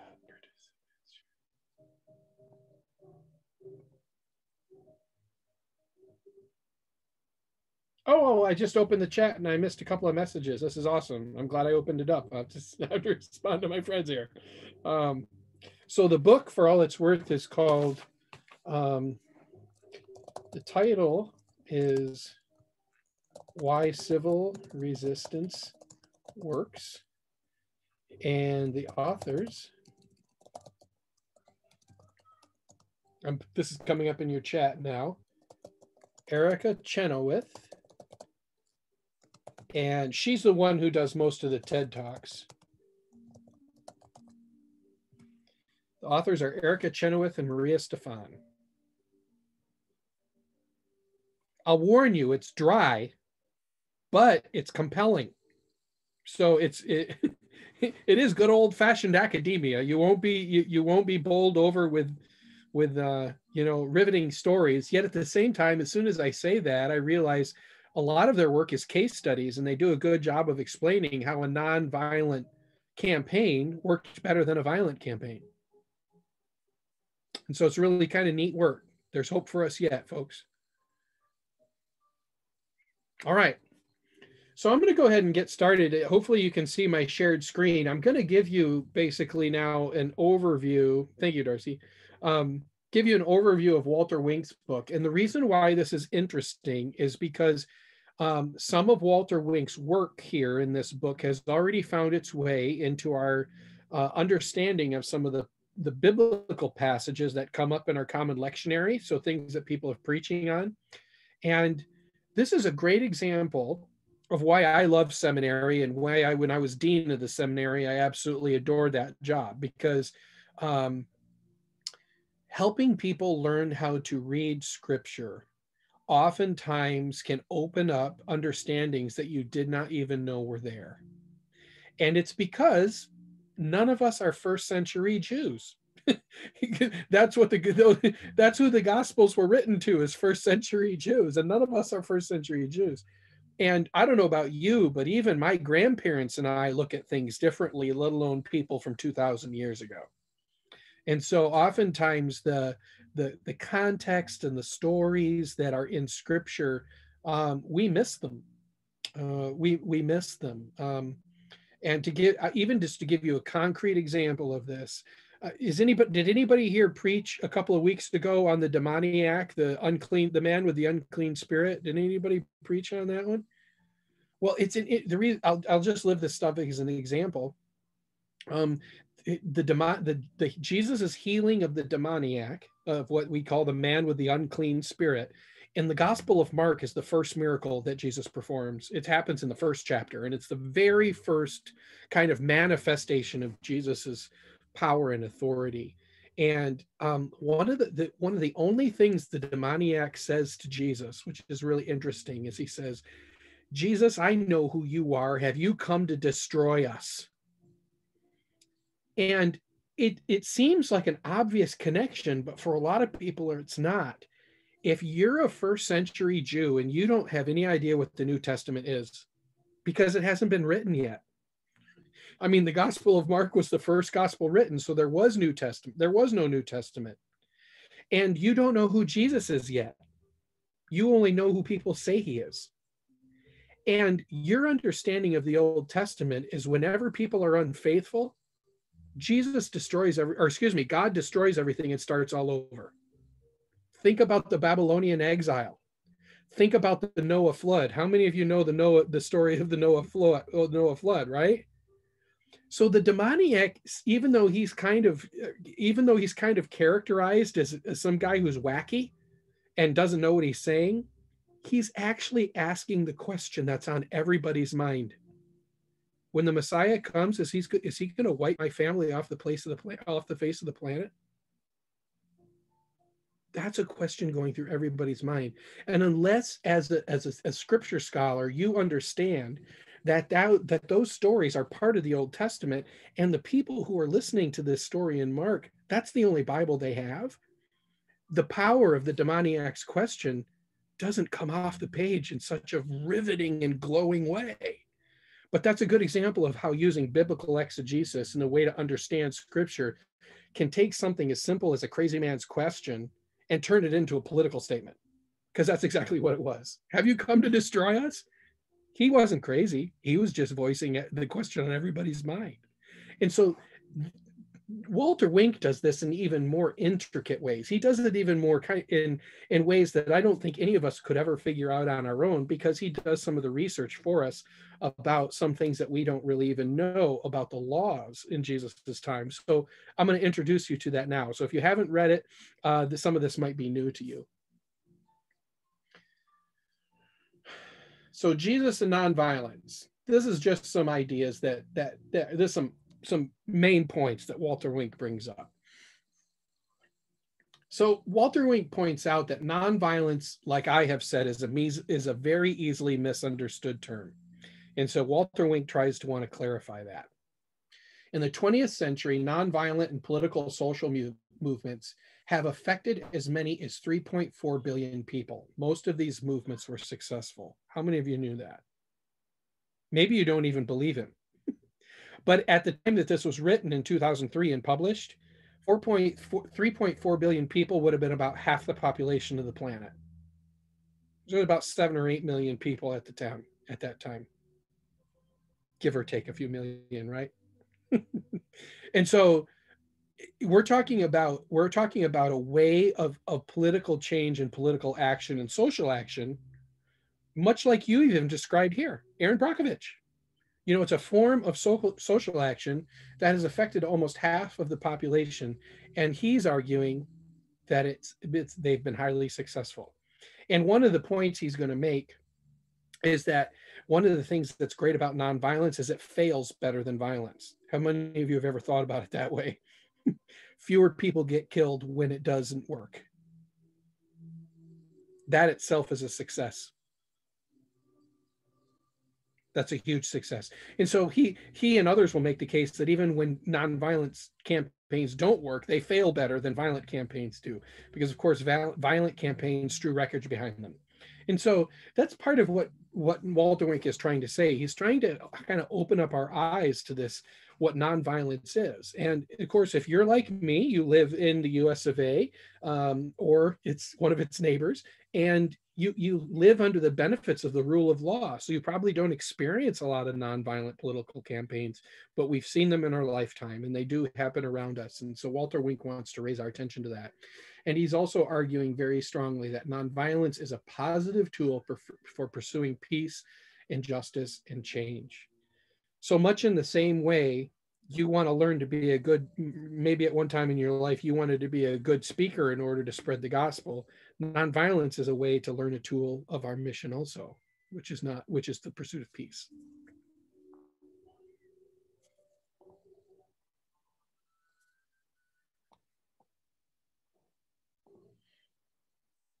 Okay, so Walter Wink starts off kind of exploding our minds. He kind of explodes our minds by saying that we've been reading this passage wrong the whole time. And by the way, if any of you have gone to seminary or read any good biblical scholars, you know that you might be one of those people who realize that you've been reading a biblical passage the wrong way for a long time. I know that I had plenty of those wake-up calls, and I've learned that it's actually not a bad thing to feel ashamed of. It's just a part of reading old books. When you read things where the contexts are far away from you, it's easy to misread them because you bring your own understanding to it, and that understanding isn't the understanding of the original authors. So there's always some work to do to really understand where ancient texts or even texts from other cultures are coming from. And in the Bible, you have both of those. So he's picking on this verb here that's translated into do not resist. Remember how we defined pacifism as being passive, and we defined it as non-resistance. Non-resistance. So many of you have heard about turning the other cheek is basically if someone's going to punch you on the right side of your face, just let them punch you on the left too, because that's what we understand turn the other cheek to mean. But we're going to learn that Walter Wink sees it differently. So he argues again, let's read this with him, translating Matthew 5:39-45. Do not resist an evildoer, Jesus says. These are in Jesus's mouth. Matthew puts these words in Jesus's mouth, so they're worth listening to. Do not resist, Jesus says. But if anyone strikes you on the right cheek, turn the other also. And if anyone wants to sue you and take your coat, give him your cloak also. If you could read the Greek, you would know that coat and cloak are two different words. And so I don't know about you, but I don't wear a coat and a cloak. I either wear a coat or I don't. But we're going to learn a little bit about more what a coat and cloak are in the first century period. To keep reading. If anyone forces you to go 1 mile, go the second mile. How many of you ever heard the, go the second mile for somebody? That came from the Bible, man. And there's a context for that, actually. Give to everyone who begs from you, and do not refuse anyone who wants to borrow from you. You have heard that it was said, you shall love your neighbor and hate your enemy. But I say to you, love your enemies and pray for those who persecute you, so that you may be children of your Father in heaven. For he makes his sun rise on the evil and on the good, and sets rain on the righteous and the unrighteous. So you remember that plug at the end about how God's justice is just a little bit beyond us, and we don't always understand it, which is another way of Jesus saying, God's got this. God's justice is going to be what happens in the end anyway. So it could go both ways. But trusting in God's justice could mean that you let go of the role of judgment, or it could mean something different, because God is going to have the last word anyway. And that's going to be part of this interpretation as Walter Wink helps us unpack it. So what does he mean? Where is he going? So Walter Wink is going to be a biblical scholar for us a minute, and he's a good one. He's been doing it for a long time. I wish he was still alive. He's written some incredible books that helps us unpack the New Testament, and this is just a small sample of it. He says that this Greek word that's translated as do not resist, and I'm not going to be able to impress somebody with my ability to speak Greek. I can't speak Greek. It's just, I spelled it for you on the page. That term that's translated into 3 different English words, do not resist, he says it's actually poorly translated. It's not as simple as we might think. He argues that this passage is better understood if we translate it with more words, which is to mean do not retaliate against violence with violence. In other words, this idea of resisting is not a categorical non-resistance. He's saying something more restrictive, something more specific. Do not strike back at evil in kind. In other words, don't do an eye for an eye. Don't do a tooth for a tooth. Sorry, I lost the words for me a minute. And really, how many of you grew up, with that statement that supposedly is attributed to Gandhi? An eye for an eye makes the whole world blind. Has anybody heard that before? One of the things that you may not be aware of is that an eye for an eye is actually not a bad principle. And matter of fact, it runs throughout our laws. The idea that if you commit a crime, then you recompensate in some form or fashion in equal amount. Why do you do that? Because it's a form of justice. Now, many of you are probably beyond your fighting years, right? Has anybody gotten into a fist fight this weekend? Anybody? I imagine most of you are probably beyond your fighting years. And I don't want to ask any more personal questions, right? But I'll just say that I'll assume that you guys are beyond your fighting years. But anybody who's ever been in a situation where they've been in a conflict that might have turned into a fight, I don't know about you, but when I feel threatened, my response isn't an eye for a tooth for the truth. I want to obliterate the situation. I want to obliterate the other person. How about you take my eye? I'm going to take your eyes. I'm going to take the eyes of your children. I'm going to take the eyes of your dog. That's what vengeance sounds like, right? Vengeance wants to excessively respond with too much force. And that's wired in here. This is not just bad character. That's wired in here.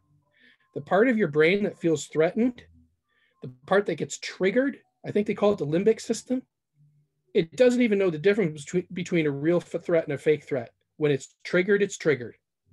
And by the way, all you have to do is read Facebook posts to see that. When people feel threatened, they feel threatened. It doesn't matter if the threat is real or not. And it happens inside of your brain chemistry. And so natural responses are to overcompensate. That's why vengeance is called vengeance. So it's not an eye for an eye. It's not a tooth for a tooth when people are left to their own human nature. If people don't restrain themselves, vengeance is the response. And that's why violence escalates. Violence always escalates when it's left untempered. So when the Bible says an eye for an eye or a tooth for a tooth, a tooth for a tooth, this is actually a wonderful step forward in socialization. It's a wonderful step forward in civilization, because all of a sudden, for the first time, the Old Testament is a form of an experiment where the laws of Torah attempt to live that out. If somebody does something wrong, then justice is something equal in return. And that is an ancient idea that is actually a form of justice. So even though it may not be the way Jesus teaches, it's actually a pretty sound principle to try to build society on. And that's exactly what the Old Testament is interested in. I often told my students, you may not know the 10 Commandments, but if you ever were stuck on an island with a group of people or who had to live in a 5-bedroom apartment with 6 of your friends, these rules are pretty good ones to follow. Don't kill each other, don't steal each other's stuff, and certainly stay out of each other's romantic relationships. It helps keep the peace. And this is exactly some of the stuff the 10 Commandments talk about, right? So the idea that, that these are just religious, narrow, strange religious ideas isn't fair. The Old Testament is a political document, and it's about the people of Israel and how they ought to live. And that's exactly who the listeners of Jesus are speaking to. That's what they know. So when he says, do not respond to violence in kind or retribution in kind, he's actually going after a principle of law, a deep understanding of what justice is.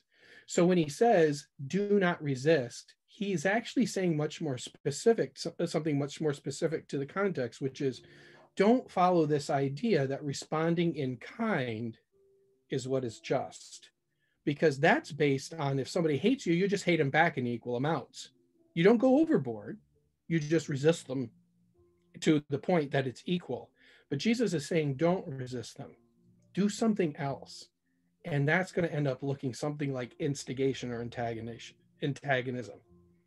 Max?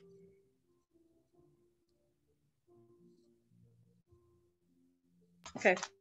Can we turn that around and say, instead of saying don't do something evil to another person, can we turn that around and say, well, when somebody does something good to you, do good back to them? Certainly. And the scriptures are full of those examples too. As a matter of fact, I think that's a really good, that's actually one of the things that comes through the commandments through Deuteronomy, Numbers, and the first 5 books of Torah. And in particular, Max, that comes through when Jesus says things to the Israelites that you may be familiar with. Be kind to strangers, which is another way of saying these people aren't under the covenant you are with me, but strangers are people who travel with only what's on their backs. They're aliens and people from other countries. They're people who travel vulnerably throughout the wilderness from civilization to civilization. And so God often reminds, treat the alien, the foreigner, and the stranger with kindness as you would treat your neighbor. Why? Because you were once in Egypt and you were once a stranger in a strange land. So there is this idea that God is saying, don't ever forget where you came from. And that's right. If people are kind to you, you be kind to them, even when you have the upper hand. So it's a great example. Thank you very much. Isn't it interesting how some of these lessons are as just old as time? And they're simple as wisdom. I mean, those are things that we struggle with for the rest of our lives. Go ahead, Max, you got more? What are reasonable ways that we can pay it forward? I mean reasonable. When the rubber meets the road, how can I pay it forward to my neighbor, to the guy across the street? It's a great question. We could stop right now and spend our time just answering that one. I think paying it forward is one of the most important things that we can do when we understand God's generosity. This is going to go in a different direction, though. It'll be interesting to see if many of you agree with this or not, because it's kind of something you probably didn't hear in Sunday school before. So let's see. So what Walter Wink is saying is that passage that says do not resist, those words that I highlighted in green, they're actually better understood as saying don't retaliate with violence against violence. Do not strike back in kind. Don't do tit for tat. Don't do an eye for an eye or tooth for a tooth. Because of the choices between fight or flight, when we're confronted by violence, Jesus says, do another way. And this is where Jesus's resistance to evil becomes very creative. So now I'm going to try to unpack for you what these statements are saying piece by piece. And there's a lot of details in here, so see if you can bear with me. So first, do not resist an evildoer. And then Jesus uses the example. If anyone strikes you on the right cheek, turn the other hand also. Now, what you may not know is in Jesus's time, it was custom that you could strike a slave or a woman. Okay? You could strike a slave or a woman, and you could do it with your right hand. Why? Because your left hand was the hand that you did things that were unclean with. Maybe as simple as even going to the bathroom. So it was actually a form of disrespect to touch someone with your left hand in a way that would have been kind of in a power relationship. If I was to touch you with your left hand, I actually make you unclean, and then the shame is on both of us. And that disrupts the order of power, because in a noble society, the people in power are always also the moral righteous ones. They're the ones who keep their power for good reasons. That's the myth that we tell ourselves. That's the story that we keep. And that's why we allowed them to remain in power. And so what happened in Jesus's time is if you had a slave who misbehaved or a woman who did something that they shouldn't do, what you could do is strike them across their right cheek with your right hand in a backhanded way. Boom. That was considered an appropriate form of discipline. Now, notice what Jesus says. Now, by the way, I don't necessarily, this is a good thing. I'm not saying don't teach this in Sunday school. Don't say you can strike slaves and women with your right hand.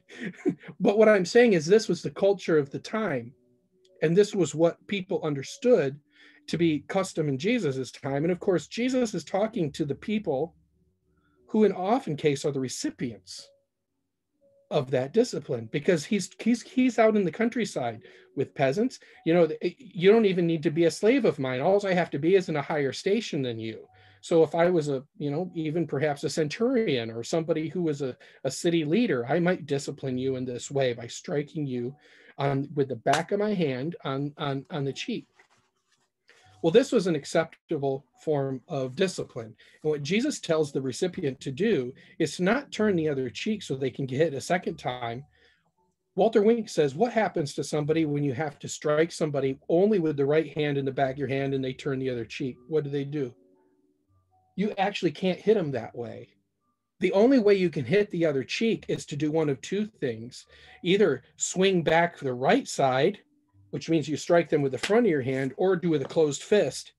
And in Jesus's time, that was actually considered a form of aggression that gave the person you were striking the right to strike you back. So if I'm in a position of power and I strike a slave or somebody in a lower station than me or of a woman, and I don't strike them with the back of my hand, if they turn the other cheek and the only way I can strike them is actually in anger to close my fist and hit them the other way again in this form, I'm actually opening up an equal fight, a fight between equals. And Jesus says, make them do that to you. Open up a situation where you're resisting the power structure. And if they're going to strike you again, then it's an equal fight and you can strike back. That's what Walter Wink is saying this statement means. In other words, if you're going to do evil and abuse your power, why don't you go all the way and show just how unjust you are? And what does that do? That delegitimizes the power relationship. That makes the people in power look like corrupt criminals instead of people who are in just position over others. And that's the logic of every one of these examples, as you will see. So turning the other cheek doesn't mean being passive. It actually means hit me again, and we'll see where this goes. It challenges the other person, but it does it in a nonviolent way. Because notice Jesus didn't say strike back. That's what resistance and in equal kind would have been. But Jesus says, don't do that. Do something else to upset the order. So let that sit in a minute. So let that settle in a minute, because we'll come back to these examples and you can ask some questions if you have them. But I want you to see how this unfolds further in all of his examples. So first, turn the other cheek also. In other words, challenge the relationship that allows them to even hit you to begin with. Next example. If anyone wants to sue you and take your coat, give your cloak as well. Well, it was custom at Jesus's time to borrow money. Oftentimes, poor people had to borrow money. And when you borrowed money in order to pay a debt in Jesus's time and you were a poor person, the only thing you could use as collateral was your coat. Your coat was your outer garment, okay? It was the outer garment that you wore to protect yourself and be out in public. The cloak was the inner dark garment. I wouldn't call it underwear, but it was something that was underneath your cloak and that protected you from nakedness.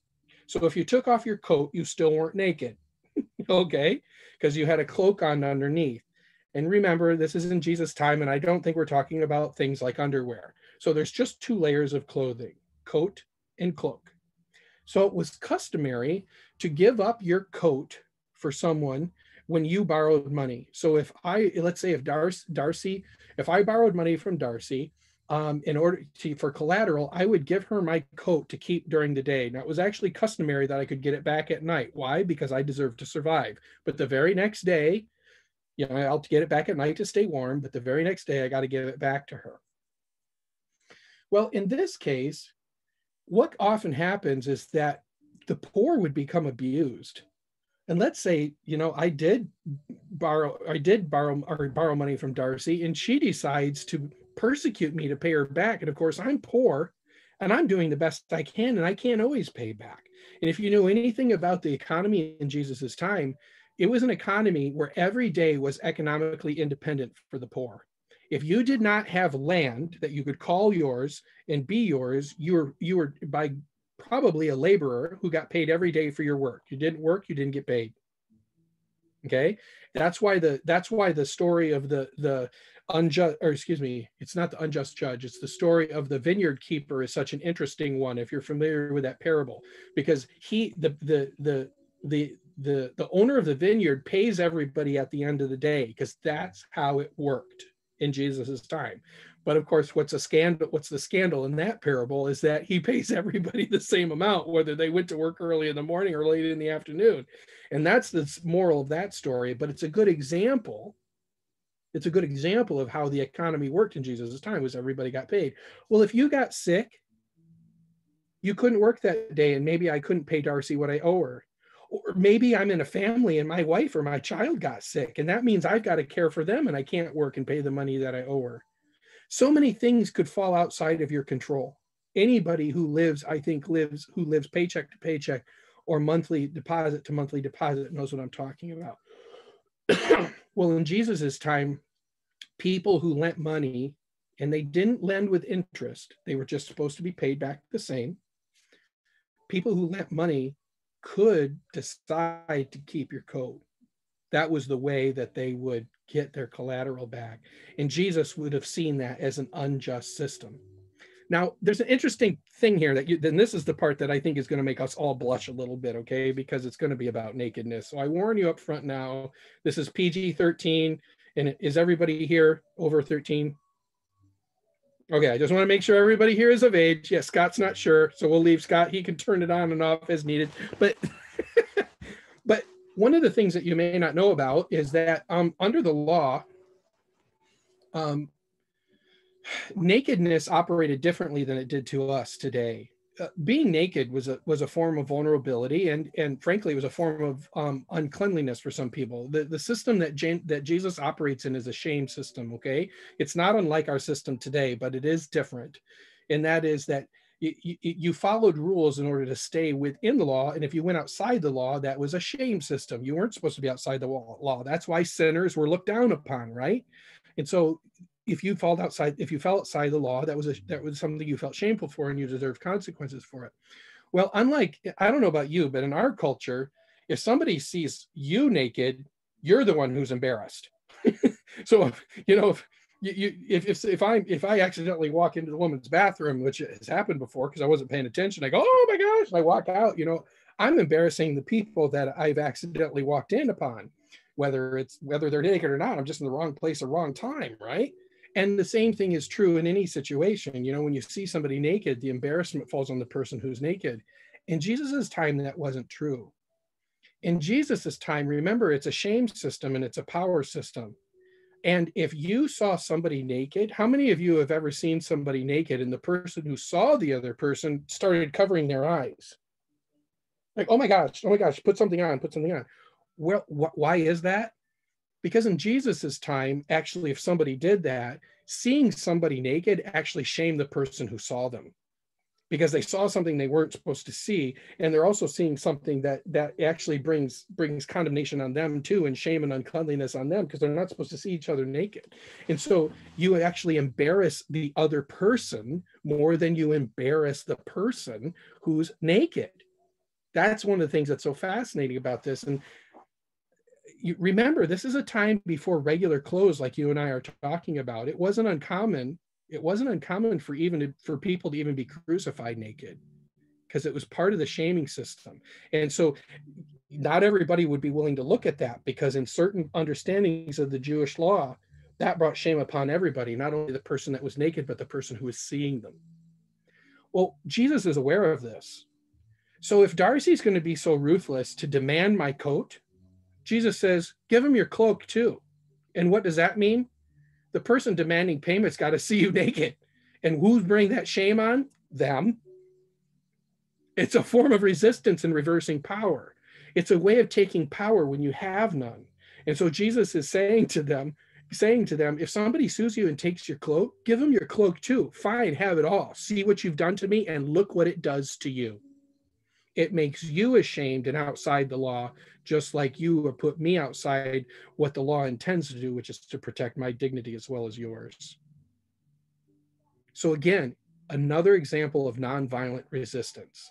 If you give somebody your coat as well as your cloak, then you expose that they have made you destitute, and they should be as ashamed as you are. Powerful, isn't it? Great example of ways to use nonviolent resistance. So what's the third one? You may have heard this one before. If anyone forces you to go 1 mile, go a second mile also. Isn't it interesting that they use the word force? Force? Who forces anyone to do anything in culture? Those who have the law on their side. Police officers, military personnel. In Jesus's time, it was the centurions. The Roman centurions had a right under Roman custom to take anybody they wanted who was a peasant or a non-citizen. You couldn't do this to a Roman citizen. I don't know if you knew this, but the people Jesus was preaching to and teaching to would not have been Roman citizens. They would have not been counted as citizens of the Republic. They would have been more like the property of the empire. To be honest with you, that's what they were. Because to be a Roman citizen is to have a whole nother set of privileges that the people that Jesus would have been preaching to didn't have. This isn't modern democracy, okay? So Jesus is preaching to the very people that any centurion could come up to and say, hey, my backpack weighs 80 pounds. Why don't you carry it for a mile while I do my job? And by the way, you got to quit what you're doing and you've got to come with me and you've got to carry my pack for a mile because I'm tired of carrying it around. So a centurion could do that under the law. They could do that as custom. And actually, when you walked around town, you kind of wanted to be somebody who wouldn't maybe picked up to carry a centurion's backpack because you got other business to take care of, other things to do, and you don't want to be that guy. Well, there was another law, though. And maybe if you think about what it means to be, a person in power, you might understand how this works. One of the ways you keep order is you dominate people, but you don't stoke them to insurrection. You don't want to be so ruthless. You don't want to be so unjust.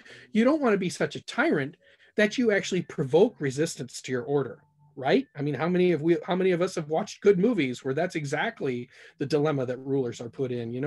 It's easy to hate a bad guy who's ruthless and tyrannical and has no justice. It's hard to resist someone who appears to be reasonable and who appears to be noble and who appears to operate within the system they've created. That's hard. Centurions were in the same situation, and so was Rome in its power over Israel.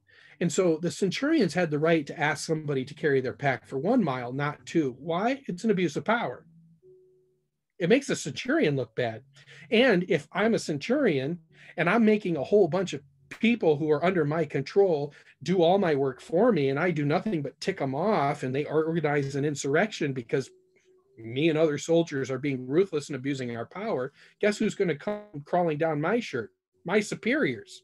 So the people in charge of the centurions were saying 1 mile, that's it. You want to go a second mile, get somebody else. Well, Jesus knows that this is the situation that every peasant that he's preaching to is in. So they can be told to take a pack and actually just carry the burden of the empire, to be subject to them and carry that pack that could be as much as 80 pounds. Jesus says to them, if they make you carry it 1 mile, why don't you just keep on carrying it? Don't give it back to them. Oh, no. Let me carry this another mile for you, centurion. Let me do that. And what does that do? It gets them in trouble. It actually exposes the ruthless abuse of the principle to begin with, and exposes it for being as overboard as it really is.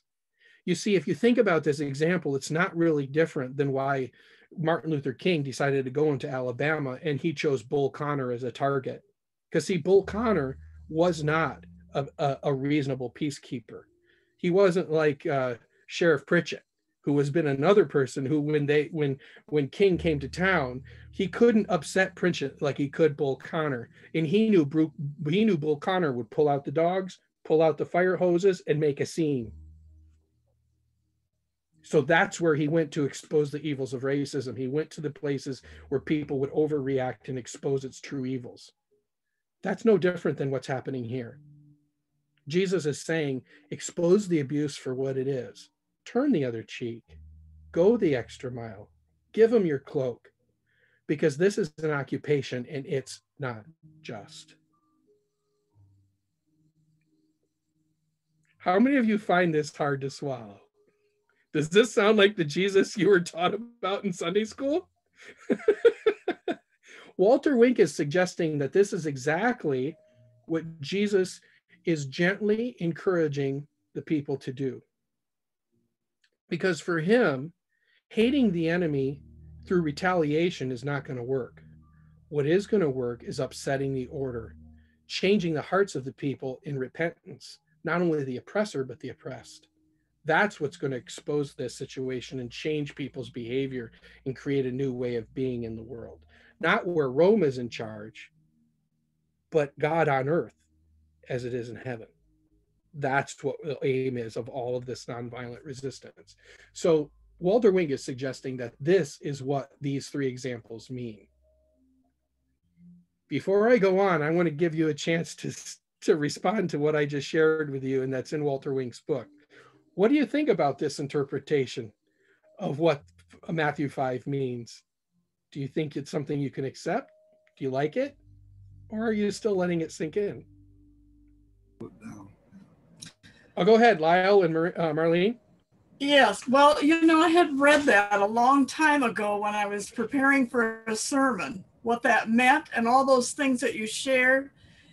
And I like that because it makes better sense and more understanding when you understand what was going on back of the scriptures. So I really like that you shared that again. Great. Thank you, Marlene. Others? What are your reactions, thoughts, questions, disagreements? By the way, disagreement is a great form of nonviolent resistance, and it's acceptable.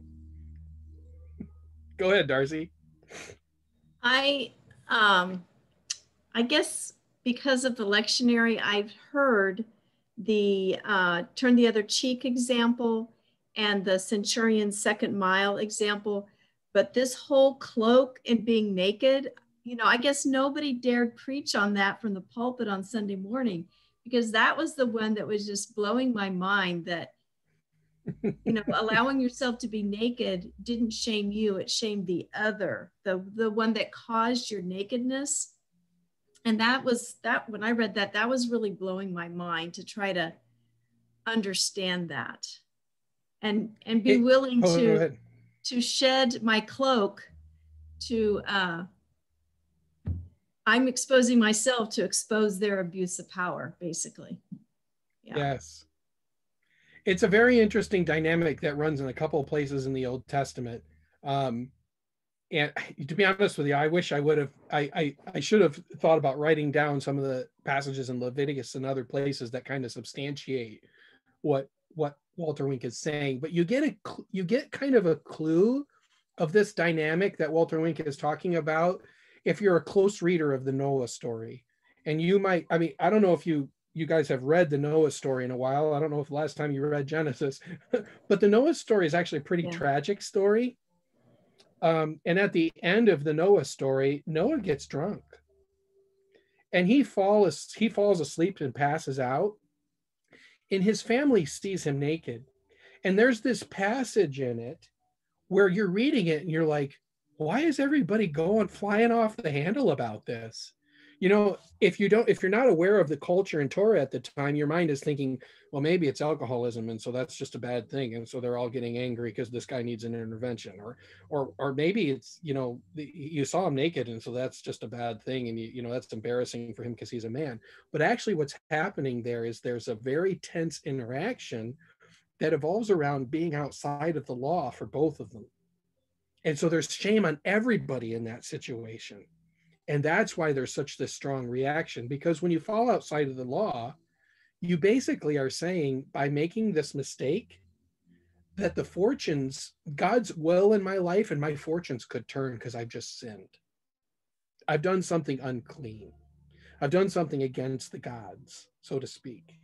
In this case, it's one God, but it's the same situation. And so when you step outside of the law, you make yourself vulnerable. And that's what there's this horrible reaction to. And interestingly enough, this is just kind of what Walter Wink is pointing out in this interactions with the other people. So it's fascinating. Thank you, Darcy. Any other reactions or thoughts? It was several years ago at a reunion that they were demonstrating some of the scriptures, and one of them was striking the right cheek and demonstrating how you can't strike the left cheek, and had done that. That was years ago, I remember. They didn't touch on the other two items, but that's I guess more of a contemporary understanding now of the scripture that goes back. That's got to be 10 or 15 years ago that I had that awakening to that story. I remember.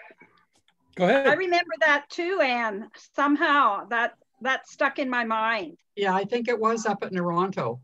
I think so. Yeah. Yes. Yeah. That it was impossible to hit the person with your right hand when they turn their cheek. Right. If you actually play it out, you can see that your only choice is to hit them with an open hand the other way, which again, as I said, incites an equal fight, or to cuff them across their face. That's the other thing that happens, which is also inappropriate and brings shame on the person because it makes them look like they're going way outside the bounds. It looks like they're not doing what's appropriate to discipline, but to become excessive. And so both of those possibilities become a form of resistance. And for all it's worth, I'm just reflecting with you because my brain is making connections here. I think it was Apostle Score, or it could have been Mary Jack Steins, who actually did some of the first popularizing of this idea after Walter Wink's book came out in 2003. They would have written some of the sermon helps and done some of the teachings. I think those were two possible people who were starting to share this exegetical work, this biblical interpretation. And just in case we have people in the crowd who might be, good skeptics, because I'm all for good skeptics. It's all right. If one of you are thinking, maybe this is just modern, make it up so we can try to make the Bible say something it shouldn't. I'll be very transparent with you. The reality is that the Western world, the world that we live in, didn't even start scientific study of the history of the Bible and its textual nature and the stories that it comes from and the history of it until about the late 19th century. This is why Joseph Smith is interested in things like mummies. This whole idea, I don't know if you're aware of that, Joseph Smith buys a mummy actually, and he's very interested in the ancient cultures because he's trying to do what the rest of the Western world is doing at this time, which is rediscovering the ancient world to better understand the Bible and other aspects of religious history. And so these teachings wouldn't even be coming out in our understanding of the history of the text until the last 100 years, because they wouldn't have been passed down. It was only through archaeological study, reconstructing the ancient world, re-understanding the customs of first century Palestine, where all this was happening. It was in the archaeological study and the scientific study of that history that put a whole new context on the Bible and put it in different relief. So that's why this kind of understanding is new to us, because that kind of science and understanding of history didn't exist until after the Enlightenment. Go ahead, Scott. The historical contextual stuff you're talking about, it does make a big difference, because oftentimes instead of doing exegesis, we're doing eisegesis, where we come with our own opinion and want to make the scripture say what we want it to say, versus actually going into the historical context of what it originally meant. Exactly. Well said. Any other questions? Or I appreciate all this discussion. Does this change your understanding of nonviolence and the role of Jesus in nonviolence? Max is raising his hand. I see him now. Go ahead, Max. Excuse me. I get confused sometimes because the Bible has been translated 200 times before we wind up with what we have now. And I think it would be nice if we were to have a Bible that said something, and maybe we do, and I just don't know it, that says something in the margin about, well, this is what it meant here, and this is what it meant here, and this is what it meant here. And this is an area where we're not quite sure where we're going. But it seems to me that the Dead Sea Scrolls is really the answer to these things. Yeah, the Dead Sea Scrolls, or the Qumran discovery, as it's called, was a huge step forward in our understanding the ancient text. And we do not actually have an original we don't. And by the way, I need to preface this. This is not my area of expertise. It's just something I know a little bit about. But the Christian world doesn't have, an ancient version of the Bible. What we have are the oldest texts of various pieces of it. And so, depending on you're looking at John, or you may be looking at a passage out of the book of Numbers, depending on which part of the Bible you're looking at, will determine what's the oldest text we have to look at to see what this said at one time. And one of the reasons why the church has adopted the NRSV as an acceptable version also is because of all the Christian scholars that it's Christian and non-Christian, because Jewish scholars, and there's people who study the Bible who don't follow Christianity at all. It's just a very interesting historical text for them. As they study it together, the NRSV is the closest literal translation that we have. And so many scholars say this is as close to the word for word translation as we have. But that's also why they have all sorts of little footnotes along the way, which say, we're not sure what this means in Hebrew, and this could be interpreted in a couple of different ways.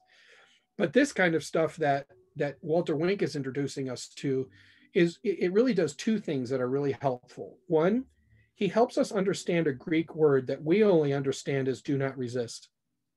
But if you look at so many of the Greek and Hebrew terms in the Bible, they actually have all sorts of nuance that's often lost on us.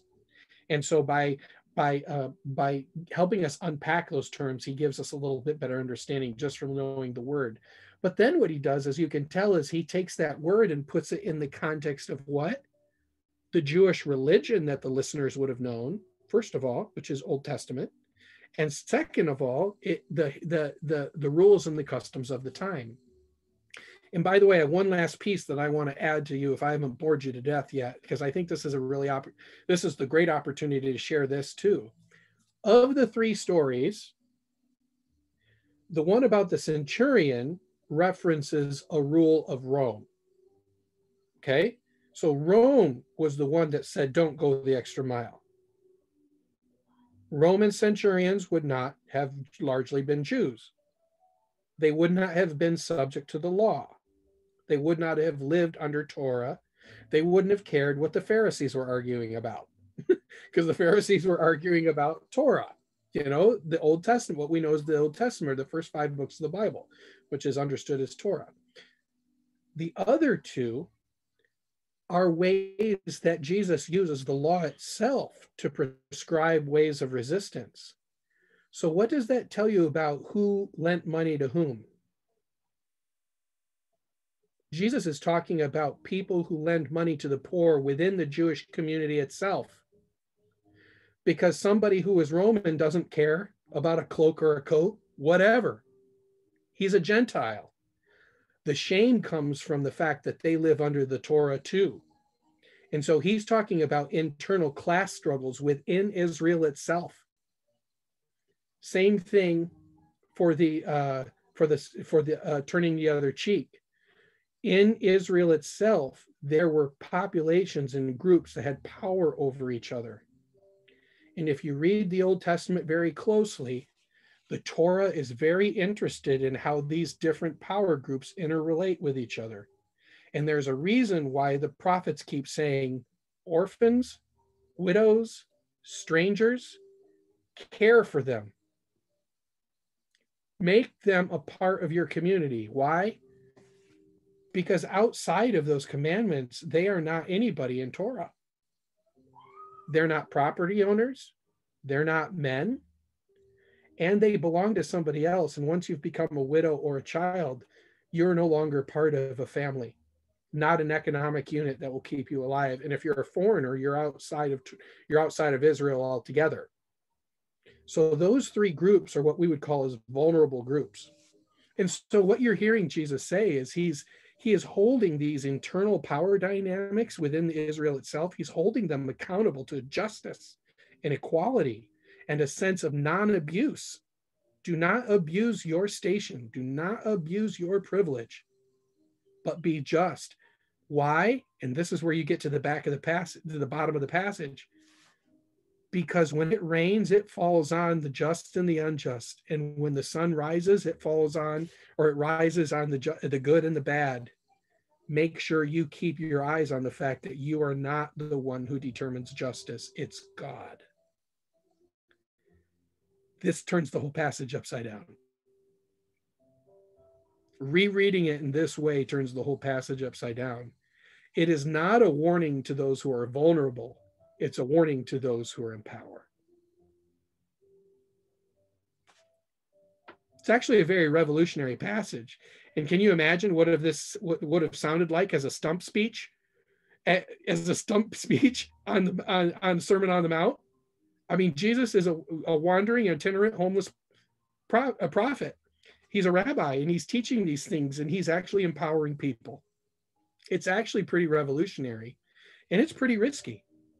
And there's a reason why Jesus gets into trouble.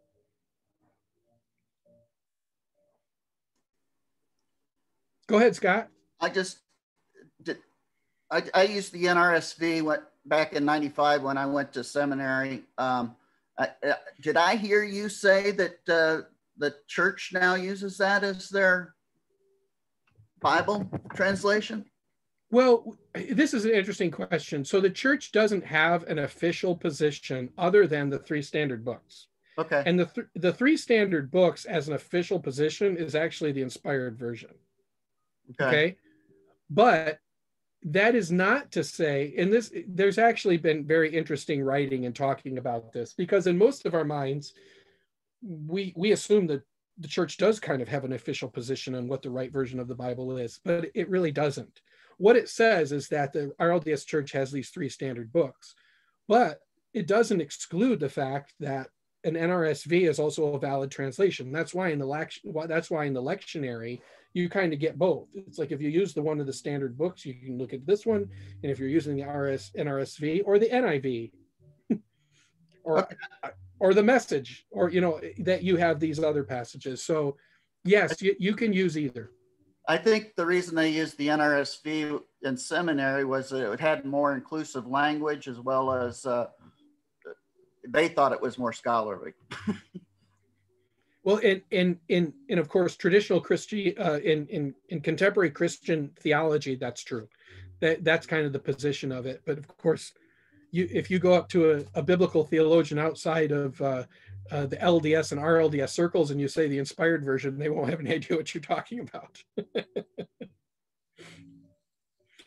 These are all great comments. So any other questions or concerns, or before I move on?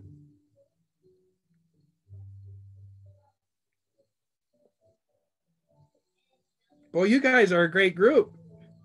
Is anybody ready to take off their cloak or to turn the other cheek? No, but it is a very interesting picture of Jesus's teachings. And I hope it's something that you think about as we try to digest what nonviolence is. Because I think what I'm trying to help stimulate is, first of all, I don't have a preconceived agenda here, except to try to open up our minds to understand why this is an important concept. Why do we struggle with nonviolence? Well, we live in a world that's actually a lot like Rome. We have big police forces. We have the largest military in the world. And most of us are very accustomed to a highly regulated negative peace that at its best can be a positive peace, when we can do the things that you are talking about, support nonprofit organizations, be in the forefront of organizations that uphold the worth of persons, be politically active, boycott unjust companies, be a steward of your resources as you operate in the economy, and support your local schools. When you do those things, you're supporting a nonviolent order that attempts to be equal to all. But of course, is it always successful? No, it's not. And so that's why we use nonviolence, and we use all these tools that you've talked about to try to produce change, because the alternative is violent force. And that's exactly what is executed upon Jesus at his death. So is it desirable? I would hope not. But it's an alternative to try to find and build a positive peace. So that's why this is important. And I think that's why it's awesome that Christians are struggling with it, especially Community of Christ. Max? Okay. Are we in kind of a win-lose situation where we never want to lose, and we'll do anything we can to prevent having that label as the loser? Well, I would say that in my short lifetime, many of you have lived longer, more rich lives than I have. But in my lifetime, I've seen our culture drift that way. We very much have been much more of a win-lose culture, and I think that's sad for me. Well, on that note, I'm going to keep going because I think nonviolence is a way to subvert that way of thinking. So this is where I want to just direct you back to my PowerPoint slide as we try to wind up here. So the Walter Wink tries to clarify that there's two misunderstandings about nonviolence, and we've already talked about it. One, nonviolence not only works, it fails better than violence. So he's saying it does work. Nonviolent movements, successful and unsuccessful, result in fewer deaths and injuries than violent struggles. And statistically, that's true. If you want to do a little reading on that, this is one place where you can get some of that evidence. And also, he also says something else that I think is very important for our discussion, and it's very controversial for many of us. He says a commitment to nonviolence does not mean that violence is never an option. And I think this is really hard for some folks to embrace. Walter Wink is not saying that being committed to nonviolence means that you have to be a purist about it. What he's saying is that being committed to it means that is always your goal first, nonviolence. And so rather than a commitment to he says rather a commitment to nonviolence comes from our commitment to living in and with Jesus Christ. Jesus's third way is a creative lifestyle of nonviolent resistance. And he's suggesting that that's something that we should embrace. But Walter Wink is also making the point that this argument that I've heard on the World Conference floor, that it's all or nothing, black and white, either you're a pacifist or you believe in violence, Walter Wink is saying these are false options. You can absolutely be committed to nonviolence. And in those situations where protecting the vulnerable is important, and perhaps you, in the moment, think there's no other option, it doesn't mean that we can't do what we feel like is our moral duty. And I'd be the first one to tell you, because I'm a student of ethics and I teach ethics, most of those ethical decisions are made in the practical moments of real life. They're not made in a classroom. They're not made in a Sunday school class. And they're not even made from the pulpit. They're made in the context of real threats in real life and real strategies to stay alive. And that's why commitment may be the best we can uphold. And I would just commend you to considering that.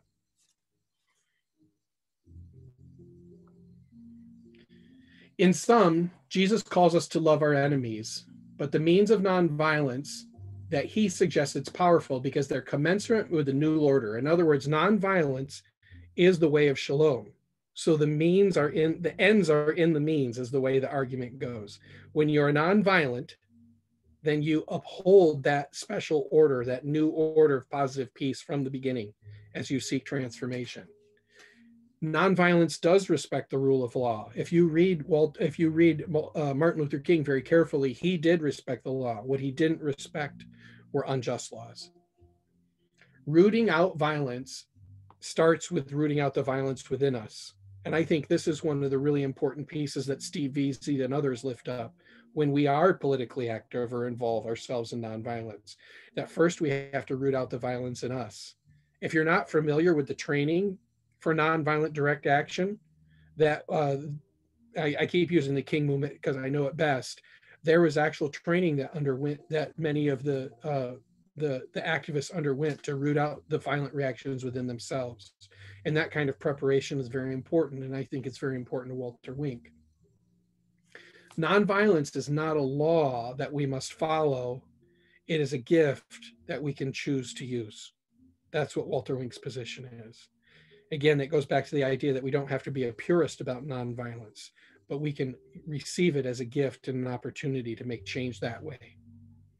And it is also the way of the cross. Of course, Jesus is the one who is the example who accepts unjust suffering and unnecessary suffering on the behalf of others.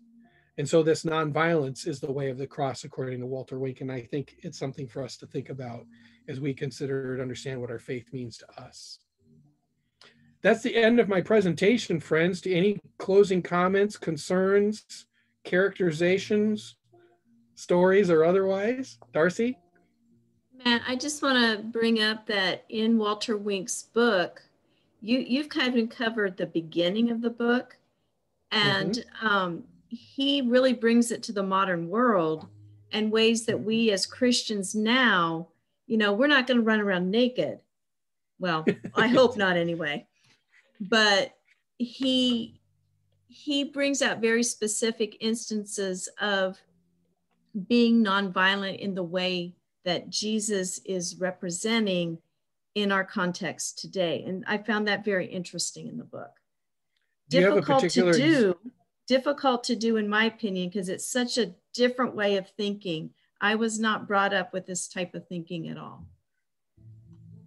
Do you have any examples that you'd want to share with the group? Because you're right. You know what? It was a couple weeks ago, and I'm not coming up with any specific examples, but my impression was like somehow this concept of exposing the oppression, then there are ways to do that that is not violent, but it shows what's really going on, as in an Aaron Brockovich type of way, the example that I think it was Anne that brought up earlier today, that type of thing. Excellent, thank you. Any other questions or comments or responses? This has all been, I've really enjoyed my time with you. Scott? I just wanted to say I really enjoyed the class. I said that in my notes to you in chat there, but it really has been a good class. I appreciate it. You know, I think that we don't always get good teaching. So like I say, it's good to hear it. Well, thank you, Scott. Where would you put your, now that we're at the end of the class, where would you put your you said it was National Guard intervention. Where would you put it? I would put it under violence, because force is being used to push groups apart, and someone could get harmed in that pushing apart to get the passionate people away from each other. So fair enough. That's great. Thank you. Marion? And this whole Black Lives Matter movement that's been going on, it's interesting to me to think about how it is that we might be able to change systemic racism, because it still exists. And most of us, as we are born into white supremacy, you know, without necessarily even recognizing how much power we have, and then our ability to do something about it systemically is a real challenge. It is. And I think this is a very helpful kind of framework to help us understand how we can resist that kind of force and not just sit back and let it happen, but also not contribute to it with more violence. I just like to share. I think one of the things that have been a blessing to me over the years is attending World Conference. And there you have a chance to intermingle with cultures that are different from what you grew up with. And there's an understanding that comes. And I think that part of the what you've been talking about today is learning to understand situations and recognize that, maybe there's reasons for different points of view, but yet when you recognize that something needs to be changed, that you're willing to take the steps to help make that change. And I appreciate what you had to say today, because I guess in one sense or another, at different times, I've seen what you've talked about work. And I just like share one example. When I was district president a long time ago, and they still existed, but we had a lot of people that were very set in their ways, for good reasons. I mean, that was the way they were raised, and there was reasons for it.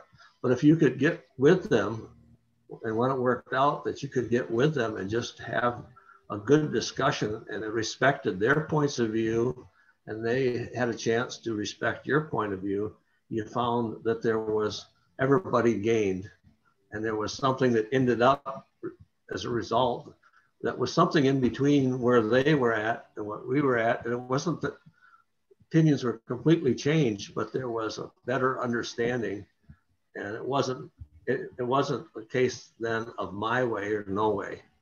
And I guess that's one of the things that's always bothered me the most, is when that's the point of view, is that, if it's not my way, it's wrong. And I just seen the gains that are there when you do the types of things that you've talked about today. So I've really appreciated everything this class. Thanks, Harvey. I appreciate that. Max, go ahead. Scott, if you don't mind, Max had his hand up, and I'll share with you. Max?